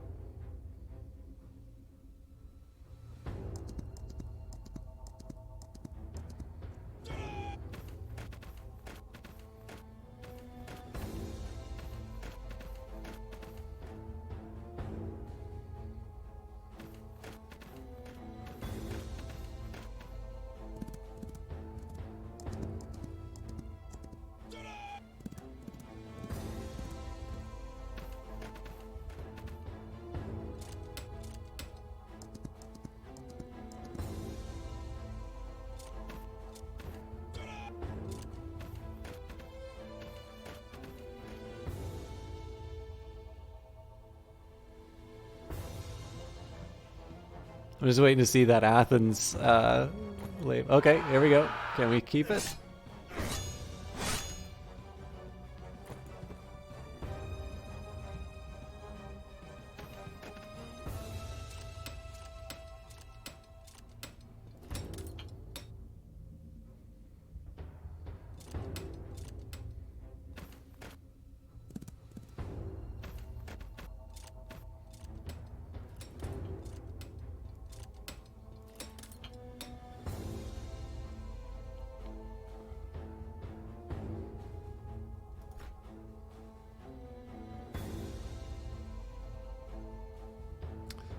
So they offered 2 for 1. I don't like that.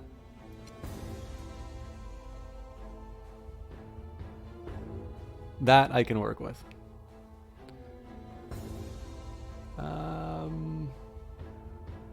No, I'm gonna see if I can push my advantage or my luck here. Influencing cities. Smart politicians use military power combined with cleverly used influence to reach their goals. All your cities produce influence, resource which can be used to incite unrest in foreign cities. If such a city is already unhappy or its morale is low, its governors can decide to join your empire without the need of using force. You can use the influence action repeatedly. The more pressure you put on, the more likely that city is to come to your side. Okay. So one of the first things I want to do is see what the state of play is in this city. So we're at 2725. These guys are at 1517. So there is an outside chance.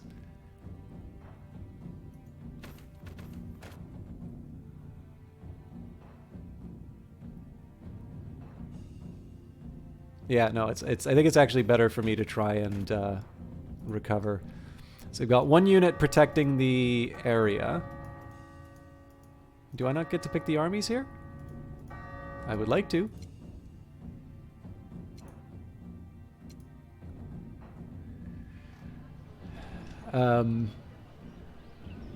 Okay, so insufficient action points, that's fine. But what about the other one? Oh, come on, don't tell me I can...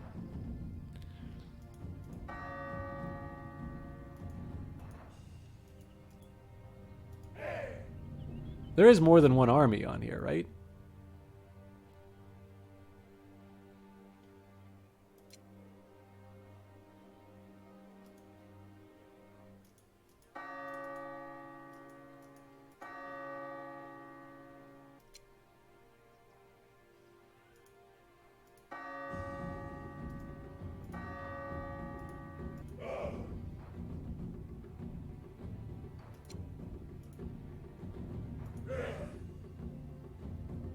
Hmm.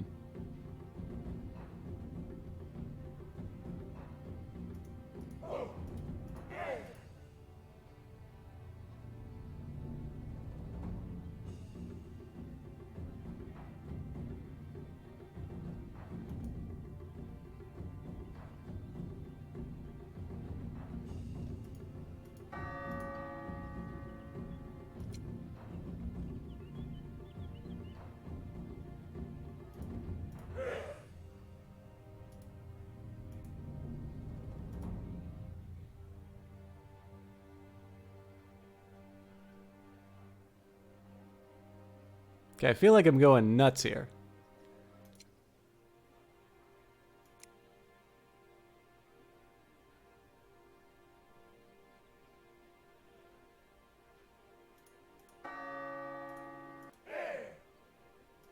So what surprises me is that it seems like neither unit is able to self-heal, and what I was kind of hoping for was that one of them would defend while the other heals up.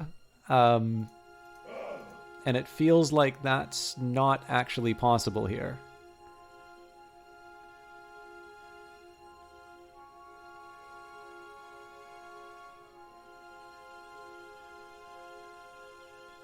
Well, it says good prospect, so I mean maybe we say the best offense is or best defense is a good offense? Yeah, they're looking pretty rough.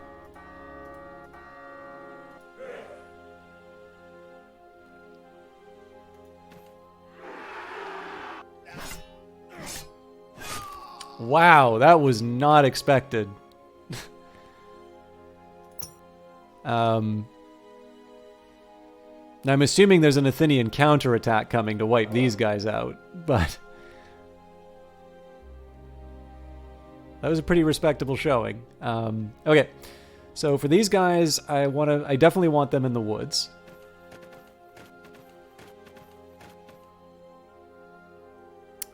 And it would seem to me that probably at this point we try and take the city. It says short odds, so maybe we try and get a better position to attack from?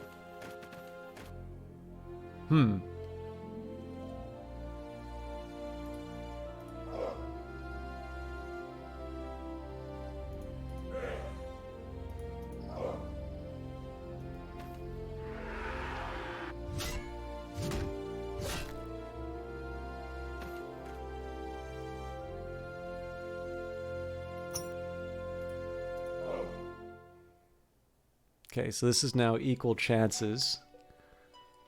I really would have thought that we had a good terrain bonus here.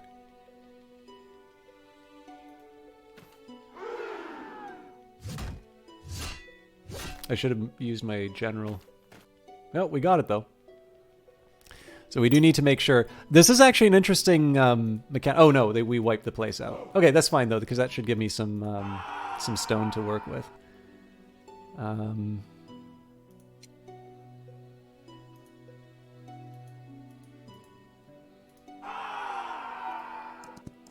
This is kind of risky with my general here, but I'm going to keep trying to provoke uprisings.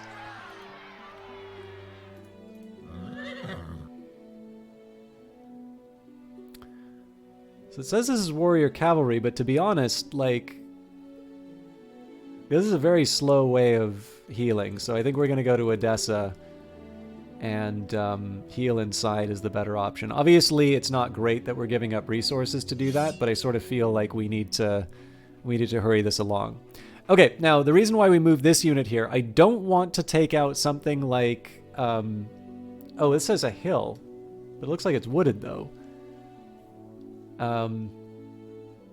Okay, so I can sell the unit. I'd love to know if there's a way for me to build more stone quarries. But in this case here, I'm building more fields because the way I'm sort of looking at this is... so it does look like our food's going up. So what I want to try to do is start increasing the food that I'm trading. And again, the hope here is that it's coming out of the spoilage. There may even be a way of like establishing if that's actually the case or not, but okay. I think we're just building the road here.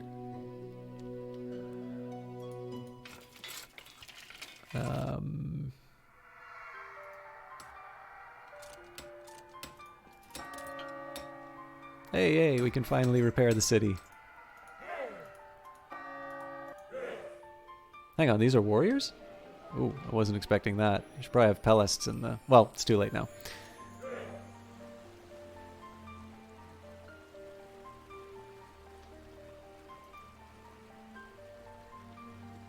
Sorry, I keep calling Pellests. It's Peltasts. Okay, so obviously I'm screwing up a few things here, but that's fine. So far it hasn't been too costly.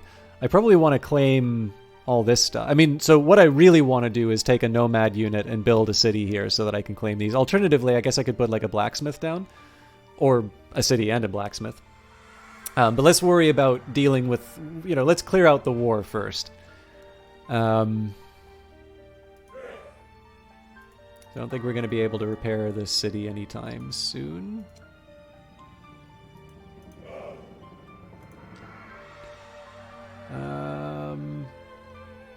Okay, so there's a couple things I want to do.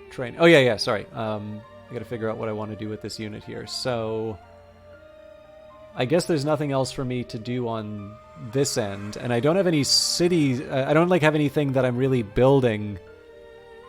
So I think we build a route to.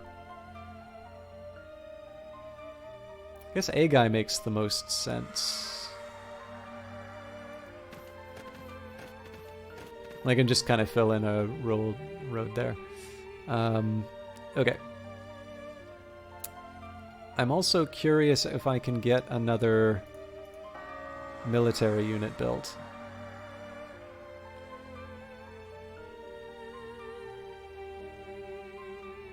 No, I don't have sufficient resources.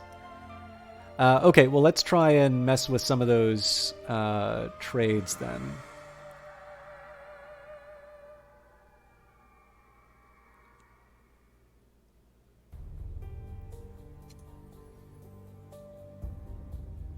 So let's try 3 food for 3 stone here.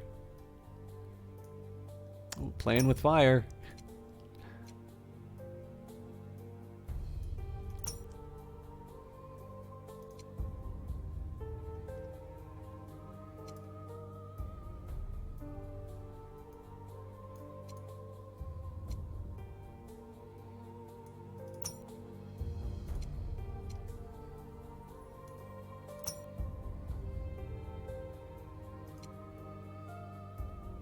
It's a little weird. I wonder, it'd be kind of nice if there was a way to collapse all these trade deals into one, or sort of do something that's revising the terms.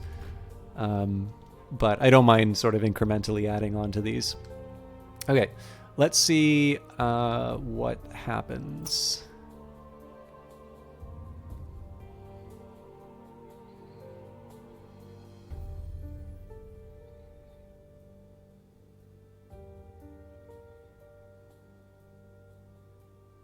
Yeah, so the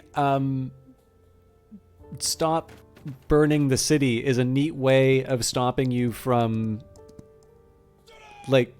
completely taking over a country all in one turn with an overwhelming army. It's actually really neat that it's costly for you to take a city.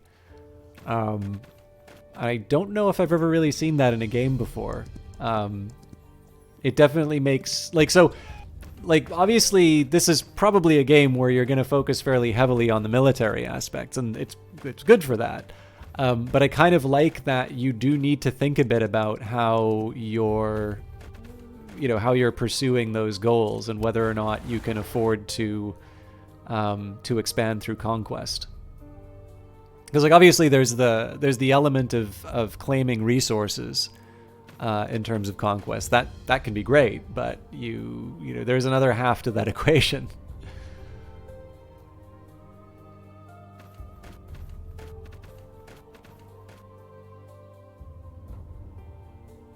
Okay. They didn't like that offer, and they didn't like that offer.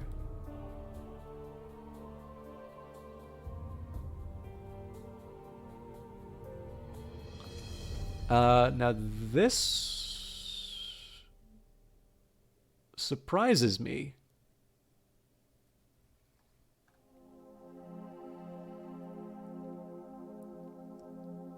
I didn't appreciate that I was at war with these guys.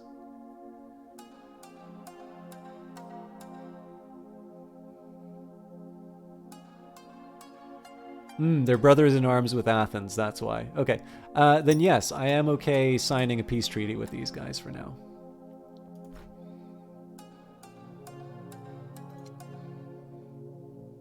I'm assuming, yeah, these are another ally of Athens. So this is kind of neat, right? Where we're getting there. We're letting the league is sort of starting to break over this war that Athens started. That wasn't the intended effect, but this certainly doesn't hurt my position to sort of have their allies.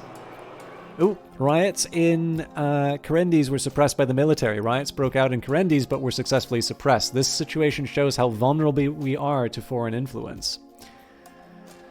The capital city has a unique position among all your cities. It is the center of the empire where the main seat of government is and from where all power is spread. The capital city usually has higher resource production than other cities. Without a capital city, the country is prone to corruption and economic downfall. You can change the capital city, but it is an important step and should not be taken lightly. Choose a city which is not at immediate risk of being overrun by your enemies and which has a strong defensive position. Changing a capital city can be done by clicking on this icon in the state window. You will be able to choose your new capital from a list of possible candidates. I'm about a half hour over. I don't want to completely abandon the run, but I'm probably going to need to wrap things up. However, it was talking about government and changing governments. Now, we don't have money to change it. We're currently a monarchy. But what we can do is take a quick second to consult the manual. I always thought that there was an index in this, but like you can do the hot links inside the PDF, but it seems like there isn't an actual, or I guess a table of contents, not an index. The table of contents is only accessible from the top, which is a little inconvenient for navigation, but not like it's not a deal breaker. Whenever I do like a Word document, I always have like a link that goes top to bottom for this very reason. So I think I'm probably just being a big whiner because it's not the way I would do it, as opposed to it actually being a problem. And I should stop doing that. It's something I try not to do on stream, but I also sometimes you just want to try and say something, and it can come off as like really catty and critical of a game, which has absolutely no reason to be like that. I totally do not think that's a problem. It's just I wind up doing stuff like this, and obviously it'd be nice if I could have a slightly more content. Like okay, what it basically comes down to is the table of contents is multiple pages. So if I could have something on the sidebar that I could quickly reference, especially because there's so much space here. I mean, I guess I could maybe go to like a double page look. Is that even possible in the browser? I don't think it is.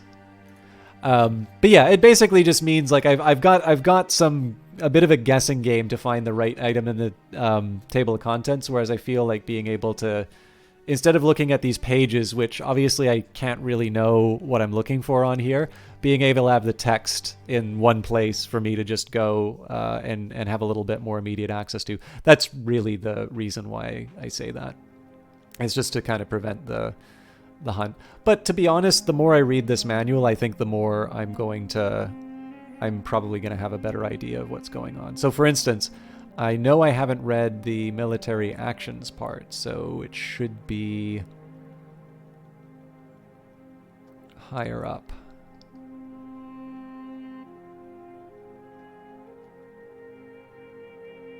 Maybe I'm wrong.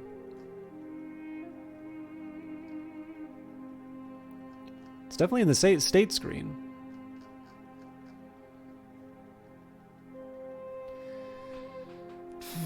State menu.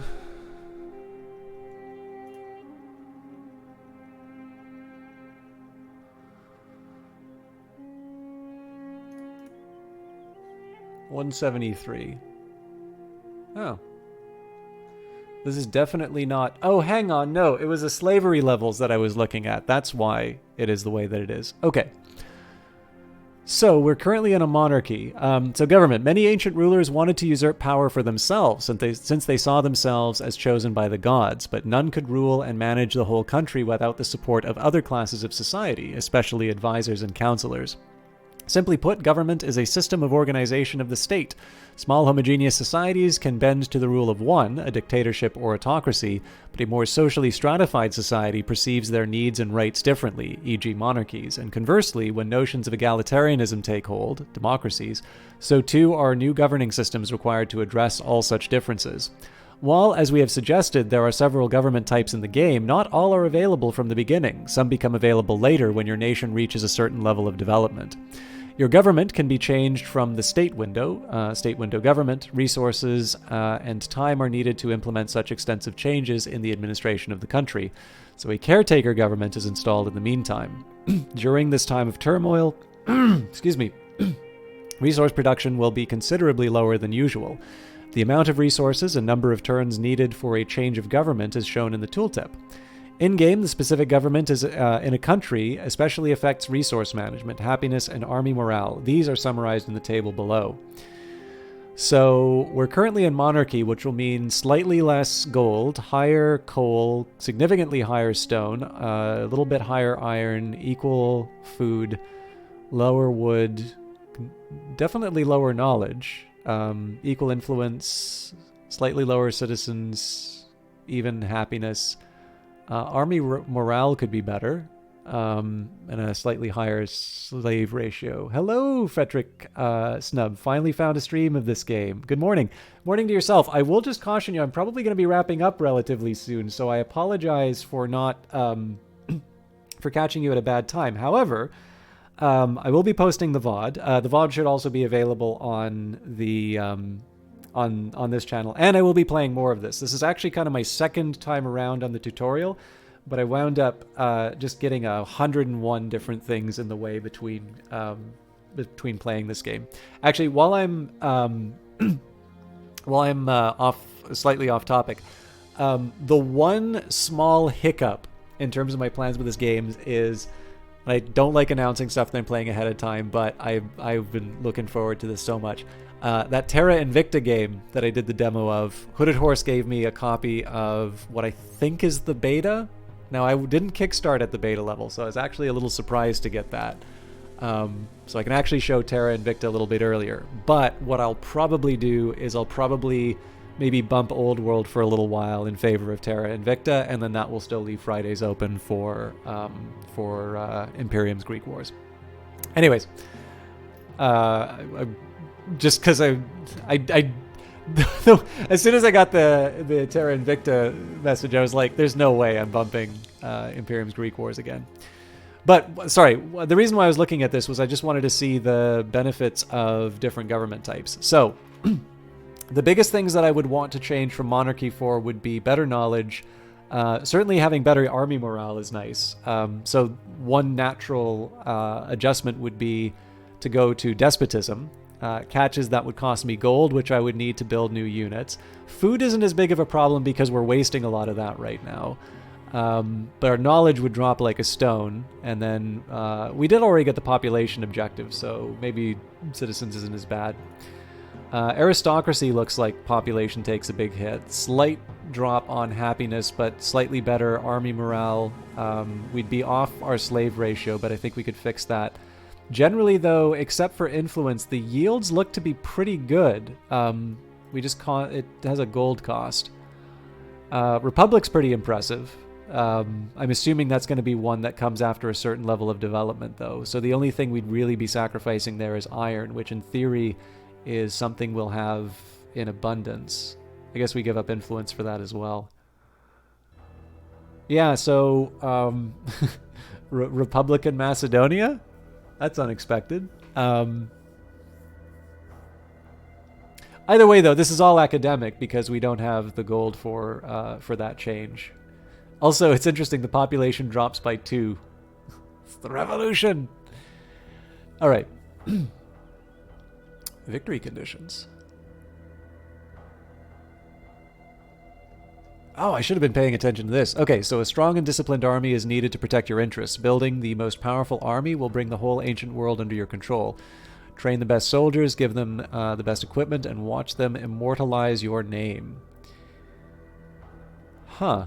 So this is actually kind of interesting. I was talking about how it looked like the enemy the enemy factions actually had larger armies than me, but I'm the second largest army according to this. Obviously, Persia just crushes like a bug, but that's why we need to be friends with the Spartans.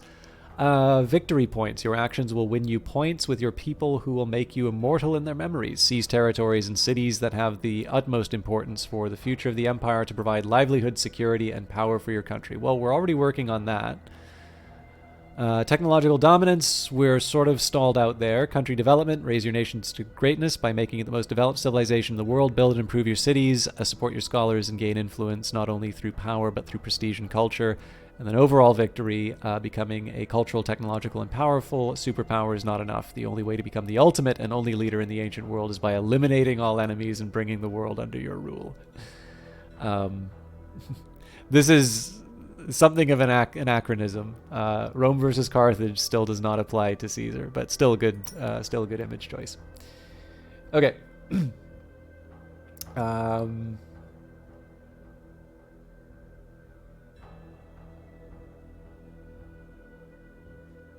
Let's think a bit about, So I'm just taking a look at the kind of the delta for the gold here. It's 0.16. So moving this up really is gonna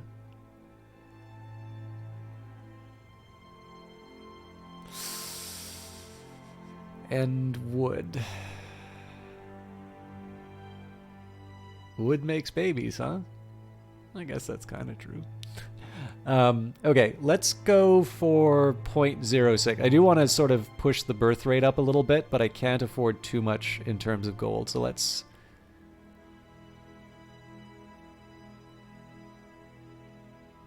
as far as I'm going to take. Well, that's 10%. That's not too bad. Is this Macedonia in the Rome versus Carthage strategy? No, Fetric Snub. So I'm quite new to this game. This is actually the tutorial for the base game. So unfortunately, I'm just playing. I am just playing base Imperiums Greek Wars. I don't have either Age of Alexander or Rome versus Carthage. The plan is that as I gain in sort of sophistication, as I get a better understanding of the game, I can reach out to Cube, and they seem to be, again, it's terrible to assume this sort of stuff. So obviously I don't want to speak too authoritatively, but it seems to be that if this is something that there's interest for and I can make the time for, that I would be able to get access to a copy of Rome versus Carthage. But the thing is that for me, especially because I'm building up my understanding of the game, I want to just play on the base. However, there's two things that might be interesting to you. Number one, I don't know if you've already checked this, but I don't know if this is a replay or if the developer's currently streaming this live right now. They are actually doing Rome versus Carthage. Macedonian that start's supposed to be. Oh, good. Yeah, okay. Yeah, then, yeah. So I'm definitely not. Definitely, I'm trying about the easiest start that I can get. And with that in mind, I'm sure you can all see this on the page, but I will just take a second here. I don't know how often they broadcast, but for those of you looking for Rome versus Carthage, and those of you who not want me to stop filibustering my way through the game and actually just want to see what it's like to play, that is the developer's Twitch page. And of course, if anybody knows people who are streaming the game, please feel free to mention them. I have very little knowledge of the Imperiums community. So, okay. So first thing I wanted to try and do is heal, but whether or not we can actually pull that off is a whole other question. Well,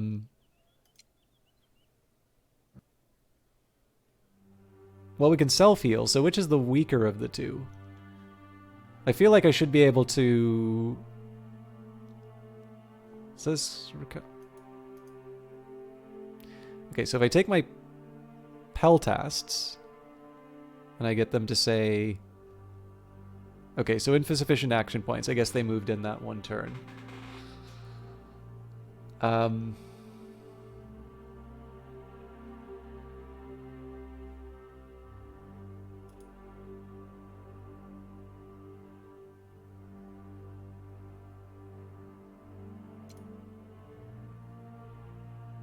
I guess if I'm going to heal people, I got to move one to Amphipolis, which can actually support this kind of nonsense. I obviously want to keep at least one military unit in here because this place is a disaster.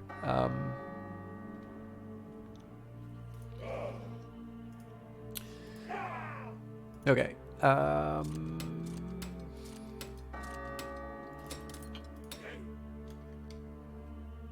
So I've already got a settler working on that.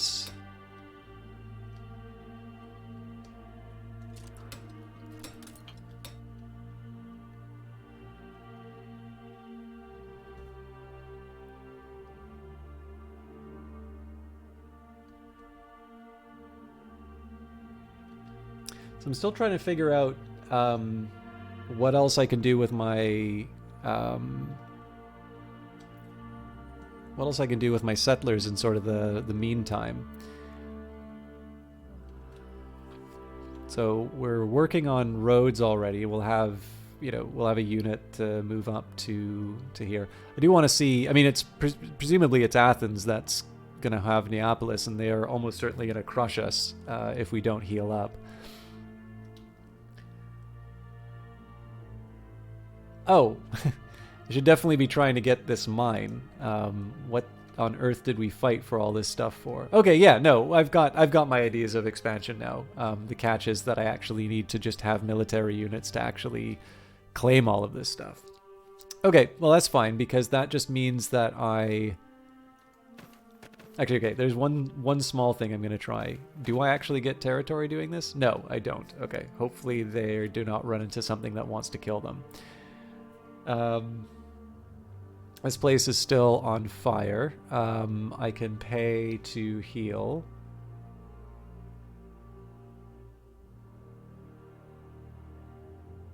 Looks like the self-heal will be sufficient. Okay, now these guys are not exactly in the pink of health.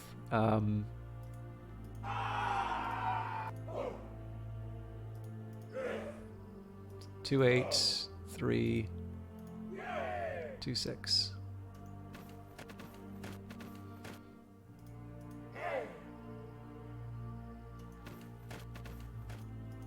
might have been a dumb place to put everybody, but what I wanted to try and do was inspire the units.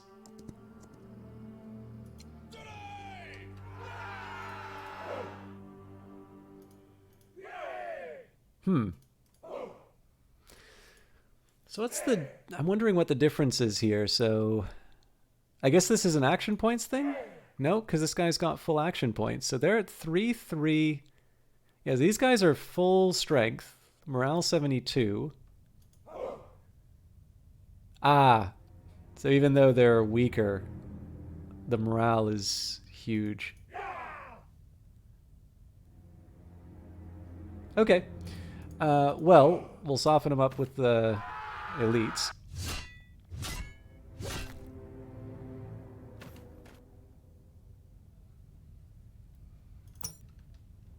I better hope I have enough resources to be able to, like, stop the city from being on fire. Oh, okay, we wasted all our action points working on that. Did look at a recording when you bought the DLC, bought the base at release. Maybe he corrected it later, but the part you watched was annoying. The music louder than the microphone. Okay, yeah, sorry. I've not actually seen... I have not seen the developer play, so I always kind of make my best guess, but sounds like that was a tough stream. Okay, this is weirding me out that I can't heal these guys. We'll skip this. Man, I said I was going to wrap this up, and then I didn't. Okay. Well, that's fine. We'll do maybe one more turn, because presumably the city will fall. Every turn that I don't heal my people, though, is just chances for an Athenian counterattack.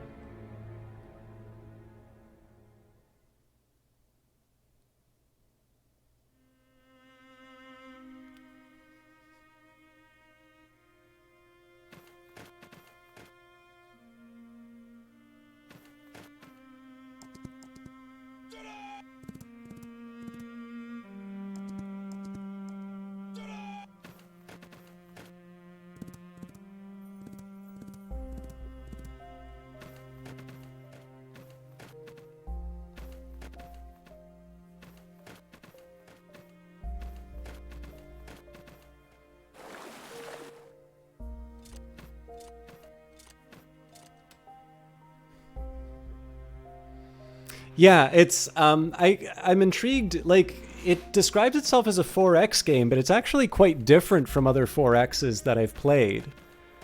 Um, which is a good thing, right? Like, obviously, this is why Old World is also so appealing. Is that instead of just taking, instead of taking so many of these conventions for granted, it it sort of allows itself to be something original. Okay, so I'm guessing these are allies of the Athenians? No, so why are we at war?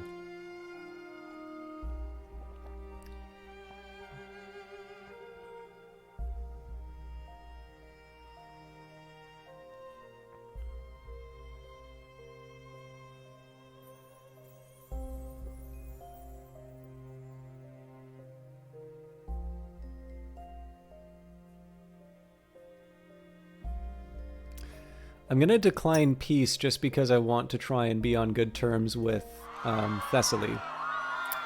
Yikes. Alright, well, rebelling groups in Corendis in Odo Amanake took over the local government. In the fights that followed, the city was plundered and completely destroyed. People left the ruined city in search of livelihoods elsewhere. Now, I think this would mean there's, a city foundation here, so that means that I can take a nomad unit and try and recover it. Oop. A temple close to Pella was improved with defense. Cities and villages grow and flourish. We will build a great empire one day that will become the center of the world. Riots broke out in Corendis, but we're yeah, how much you want to bet? The smoldering ashes beneath your feet suggest otherwise, my friend. Apart from the regular uses of army units, you can also use them to weaken the enemy in a more obscure way. Raids can be conducted by any military unit, except for wagons, on land and sea on active enemy trade routes within the unit's current action range. If successful, you can obtain some of the transported resources and at the same time disturb the regular delivery of resources for your enemy. I have no idea why I am getting hammered on my encoding. Hopefully that's fixed, though. If successful, you can obtain some of the transported resources and at the same time disturb the regular delivery of resources for your enemy. You do not risk any harm if attacked. Well, so much for that hope. If this doesn't get fixed, maybe I don't get one more turn, but let's see if we can get through it. You do not risk any harm if attacked. The unit receives a 50% defense penalty. You can use the trade route overlay in the settings panel on the right side of the map menu to display all active trade routes to plan your action well. So, I want to see what's going on in Neapolis, but I don't want to go so close that I see something that's going to kill me. Oh, they're actually not that strong.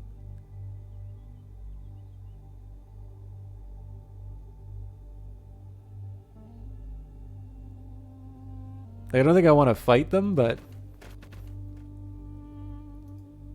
Nope.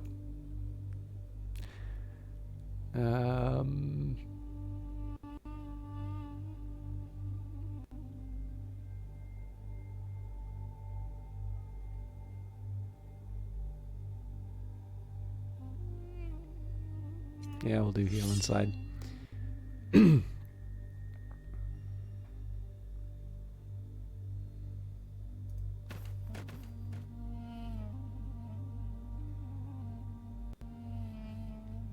Trying to think what I kind of want to try and do with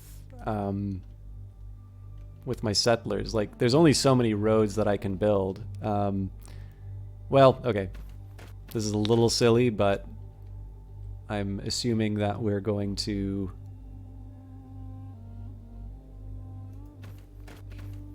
I'm assuming that we're going to win by the time this guy shows up. Alright. So, fair chances, dangerous, short odds.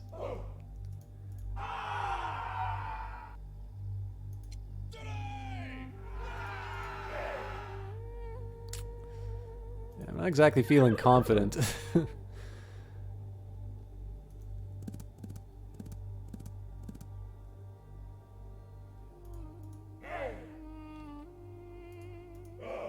Well, let's give it a shot.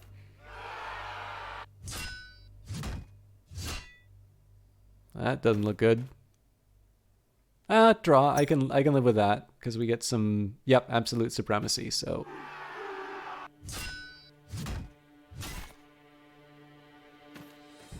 Oh. Tougher than they look.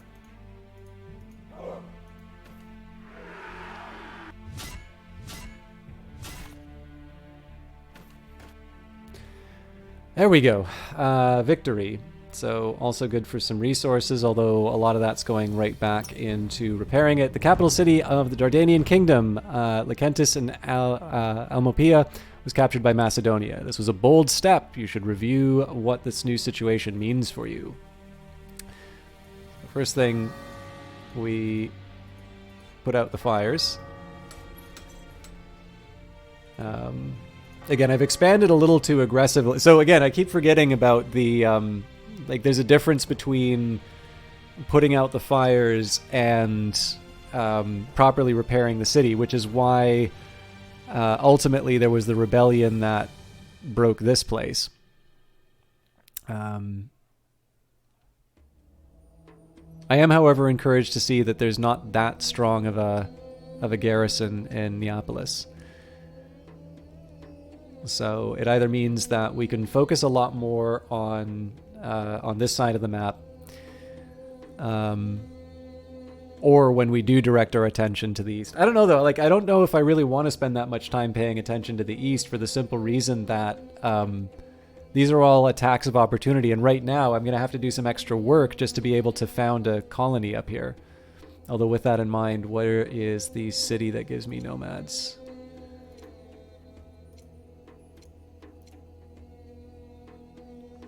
I don't think we're going to be able to afford... Oh, no, we can. Not sure it's the smartest choice I could be making right now, but... Okay, sure, we'll self-heal you because you're kind of garrisoning forever.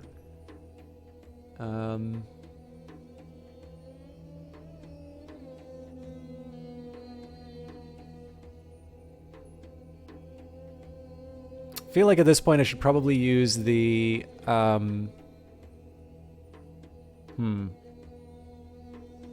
should probably build two nomads actually. One for the to replace the city that the Dardanians built. Okay, so I was originally thinking of claiming these mines, but this doesn't actually mean a whole lot until I can build something. There isn't even sort of a foundation, so let's use... Ugh.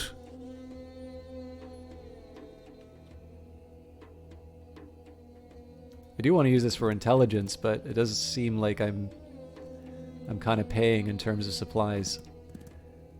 Then again, we're not trying to...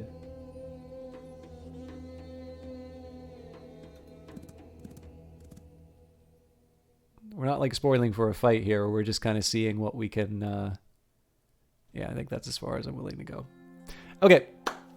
I think I'm going to leave it there. We'll do a quick review of our objectives. So we've already... I guess it doesn't even show population anymore. I'm a little curious. So we must see to the defense of Aigai and Edessa. Should either of these towns fall, our position would be of grave indeed. Do what you can to ensure their security. It's not entirely clear to me exactly what I need to be doing for this objective, because, like, presumably the fact that they have not been overrun is an indicator that I've succeeded so far, and I'm not sure how I guarantee their security. But we'll figure it out. Resources, we haven't really moved a whole lot on. Now, it's kind of clear where our next step is. We're going to build a second nomad, move them to the north to claim those mines. We'll actually probably wind up doing that in the north further, but I think it's probably better at this point that I sort of wrap up this fight with the Dardanians. Northern League, we've sort of stalled out on progress. I still want to see whether or not I can trade out. So one of the big determinants for a lot of my trades will be if it does turn out that you trade, like, if trade happens before the food spoils, then that basically means I should be trading about like 8 units of food. And if the trade happens after the spoilage, then I should kind of limit I should limit how I'm using the food. I may find this in the manual. I may have to learn this through trial and error, but that's another consideration that I have. But ultimately, trade is going to be how I improve states with the Northern League. Actually, there's a couple of deals I can try and do. Now, presumably, Vengeance is something that we're going to be passing relatively soon. So I think probably Resources and Vengeance are going to be the two that kind of push our turns forward.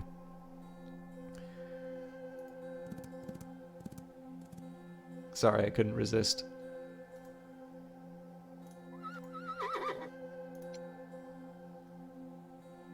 Okay, so let's see if we can make some agreements happen. So this is with the Thessalian League. Let's say... Oh, can we not? No ongoing conversations, so I'm not allowed to...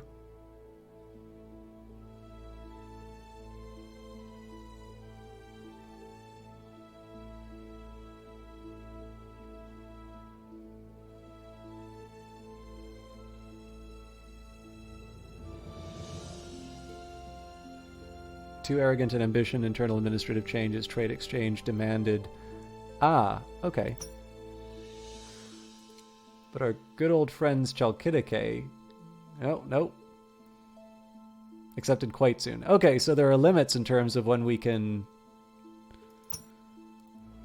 chat with people.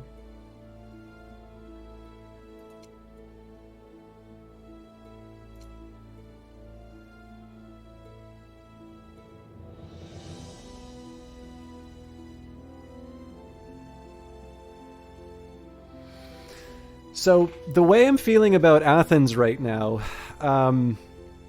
it is kind of to my advantage to keep this war going so that I can nibble a little bit more off the edge here. But again, that comes at the risk. Like if Athens really wants to push its,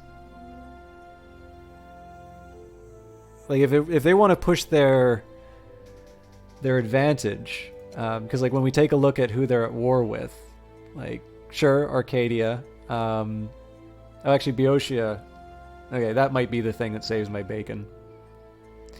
So it's like basically I have to worry if a bunch of Athenian ships sort of decide that they want to take a visit to Macedonia, and if on the other hand they're otherwise occupied in their own territory, I'll be fine.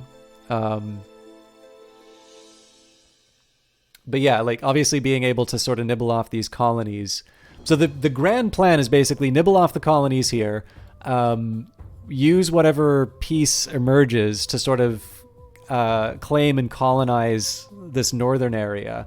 And then the reason why I sort of refused peace with the tribes is that hopefully the rest of this time is spent with Western expansion, which, you know, if nothing else, if I'm not able to get a trade route across the Thessalian League, the very least I'll be able to just open a border with the Molossan Kingdom and trade with them that way.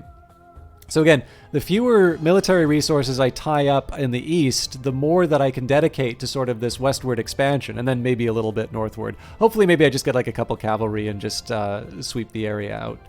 But it is really clear that I am really hurting on the resources that I need the most. So that's probably going to be the focus for the next few streams. I'm hoping that that's going to be next Friday. If it's not next Friday, I will try to. I'll try to like put some hard like guidelines in terms of when the next videos are. But I'm actually glad that we got to do more. So the problem I ran into the last time I did this was that I spent too much time talking about the history, only to find out that the game actually mentions that very same history at the time that or like moments after I like talk about that thing. So, in this case, it was sort of nice to make a little bit more progress in the game, and I'm really intrigued by this. So there's definitely some big gaps in terms of understanding and things that have some very practical implications. So it's obvious that I'm getting a little too surprised in terms of how my various military units are reacting to fights. Now that's fine right now because I outnumber the enemy and we just keep throwing bodies at the problem. But it does mean that I wind up having to heal my units, and healing my units is the thing that's keeping me sort of suppressed in terms of gold and iron and all of these things. So it's not without cost, right? So getting a better understanding of the military aspect, I think, is going to be really important to the game overall, because, if you're playing a game about the conquest of Macedonia, you kind of need to get the military thing down, I would imagine. And then a couple of details, as I was talking about with the trade, sort of the idea, I'll say specifically what I mean. So we take a look here, right? 39.7 yields, -1 for the settler, -0.5 for the peltasts, 1 for warrior cavalry. Cavalry, -1.5 for warriors, 2.6 for slaves, 17 for the city. So we've got a surplus of 17. 12.7 of that is spoiled. So I think that's 2/3. Sorry, I am absolutely not in a state of mind to be able to do the math on this, but should be close. Well, 2/3 it says here would be 1133. Is that right? Yeah. So there's a different calculation going on there. But yeah, so then it's like, okay, so this is the thing that weirds me out, and I genuinely think that I've actually put myself into a corner here. So 2.2 last turn, 17 surplus loss, 12.7 spoiled. I'm not sure what this losses and gains is. And then it says 5.2 traded. So actually, maybe the other way I could look at this would be to say, hang on. There's another way of looking at this.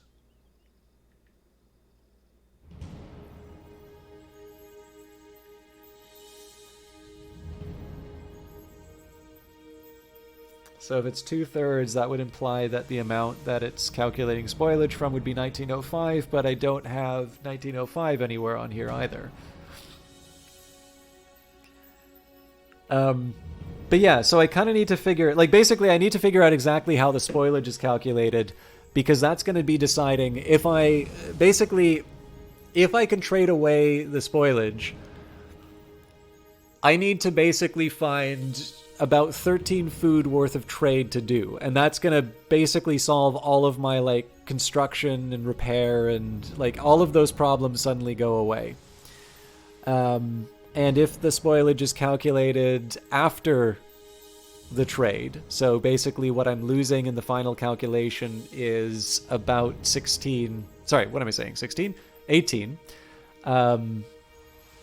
Then obviously continuing to trade is going to mean that I just keep losing more and more food. So again, if I can turn spoilage into trade, then that's essentially turning...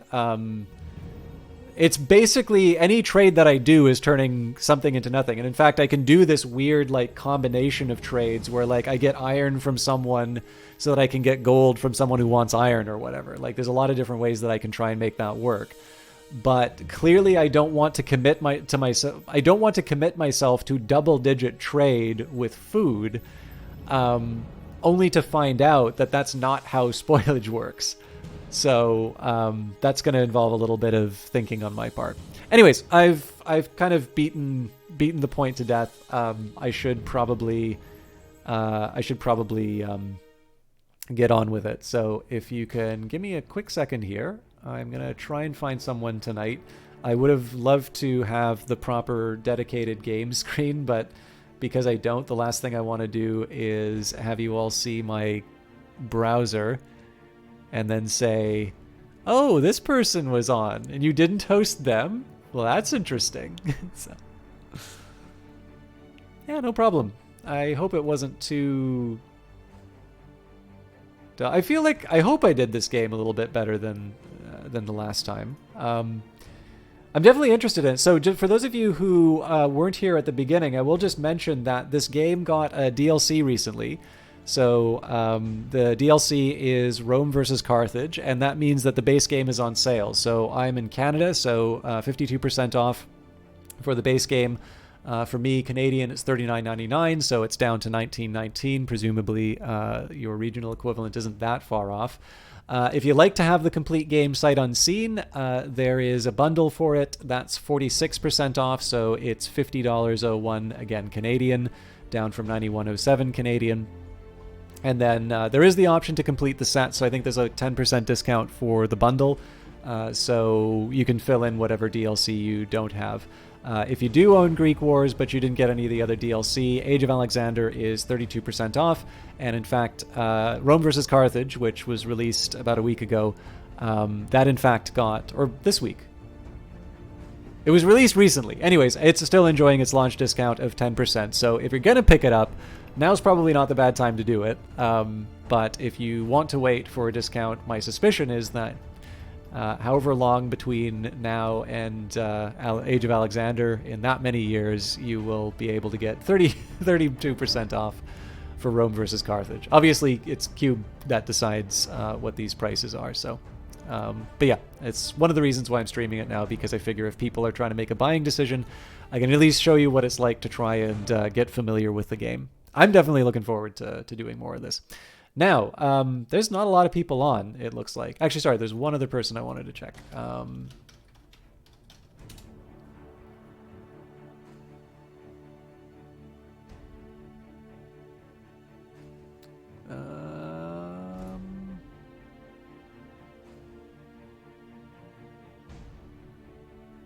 Let's host W. Shand. So I know some of you... Again, it's weird to host people with much more energy than me. But Shand is actually somebody I knew from Vancouver. He's actually changed his broadcast over the last couple of years. He's a partner streamer. He's been on this forever. I think he was on this platform back when it was Justin TV. But his new thing has basically been to go in like the bottom decile of Steam and itch games, definitely has a focus on horror, and sort of plays the sort of stuff that you kind of can't believe people charge money for. I think he does it rather well, though. So there's a type of broadcast like this which is entirely about crapping on games like that, and I don't feel like it doesn't kind of hold back when a game isn't up to snuff, but he definitely has a bit more fun with it. And it's, I don't know, it's a fun atmosphere. He tends to go through games fairly quickly, but he's also just a nice guy, and more importantly, he's the best available. But no, W. Shand is a nice guy. Big fan of movies, actually. So for those of you who like old classics, he likes Ikaru, and he likes some Tarkovsky movies. I don't think they're a favorite of his. I don't think he ever returned my Bad and the Beautiful DVD, now that I think of it. But anyways, he's a good guy, and I feel pretty safe handing him off. I hope you all have a good weekend. I'm going to be recording some YouTube videos. I will try to... I'll probably do Terra Invicta on Monday. I'll try and do Imperiums next Friday, but if nothing else, I'll announce all those plans on Twitter. Take care. See you in the next one. Bye.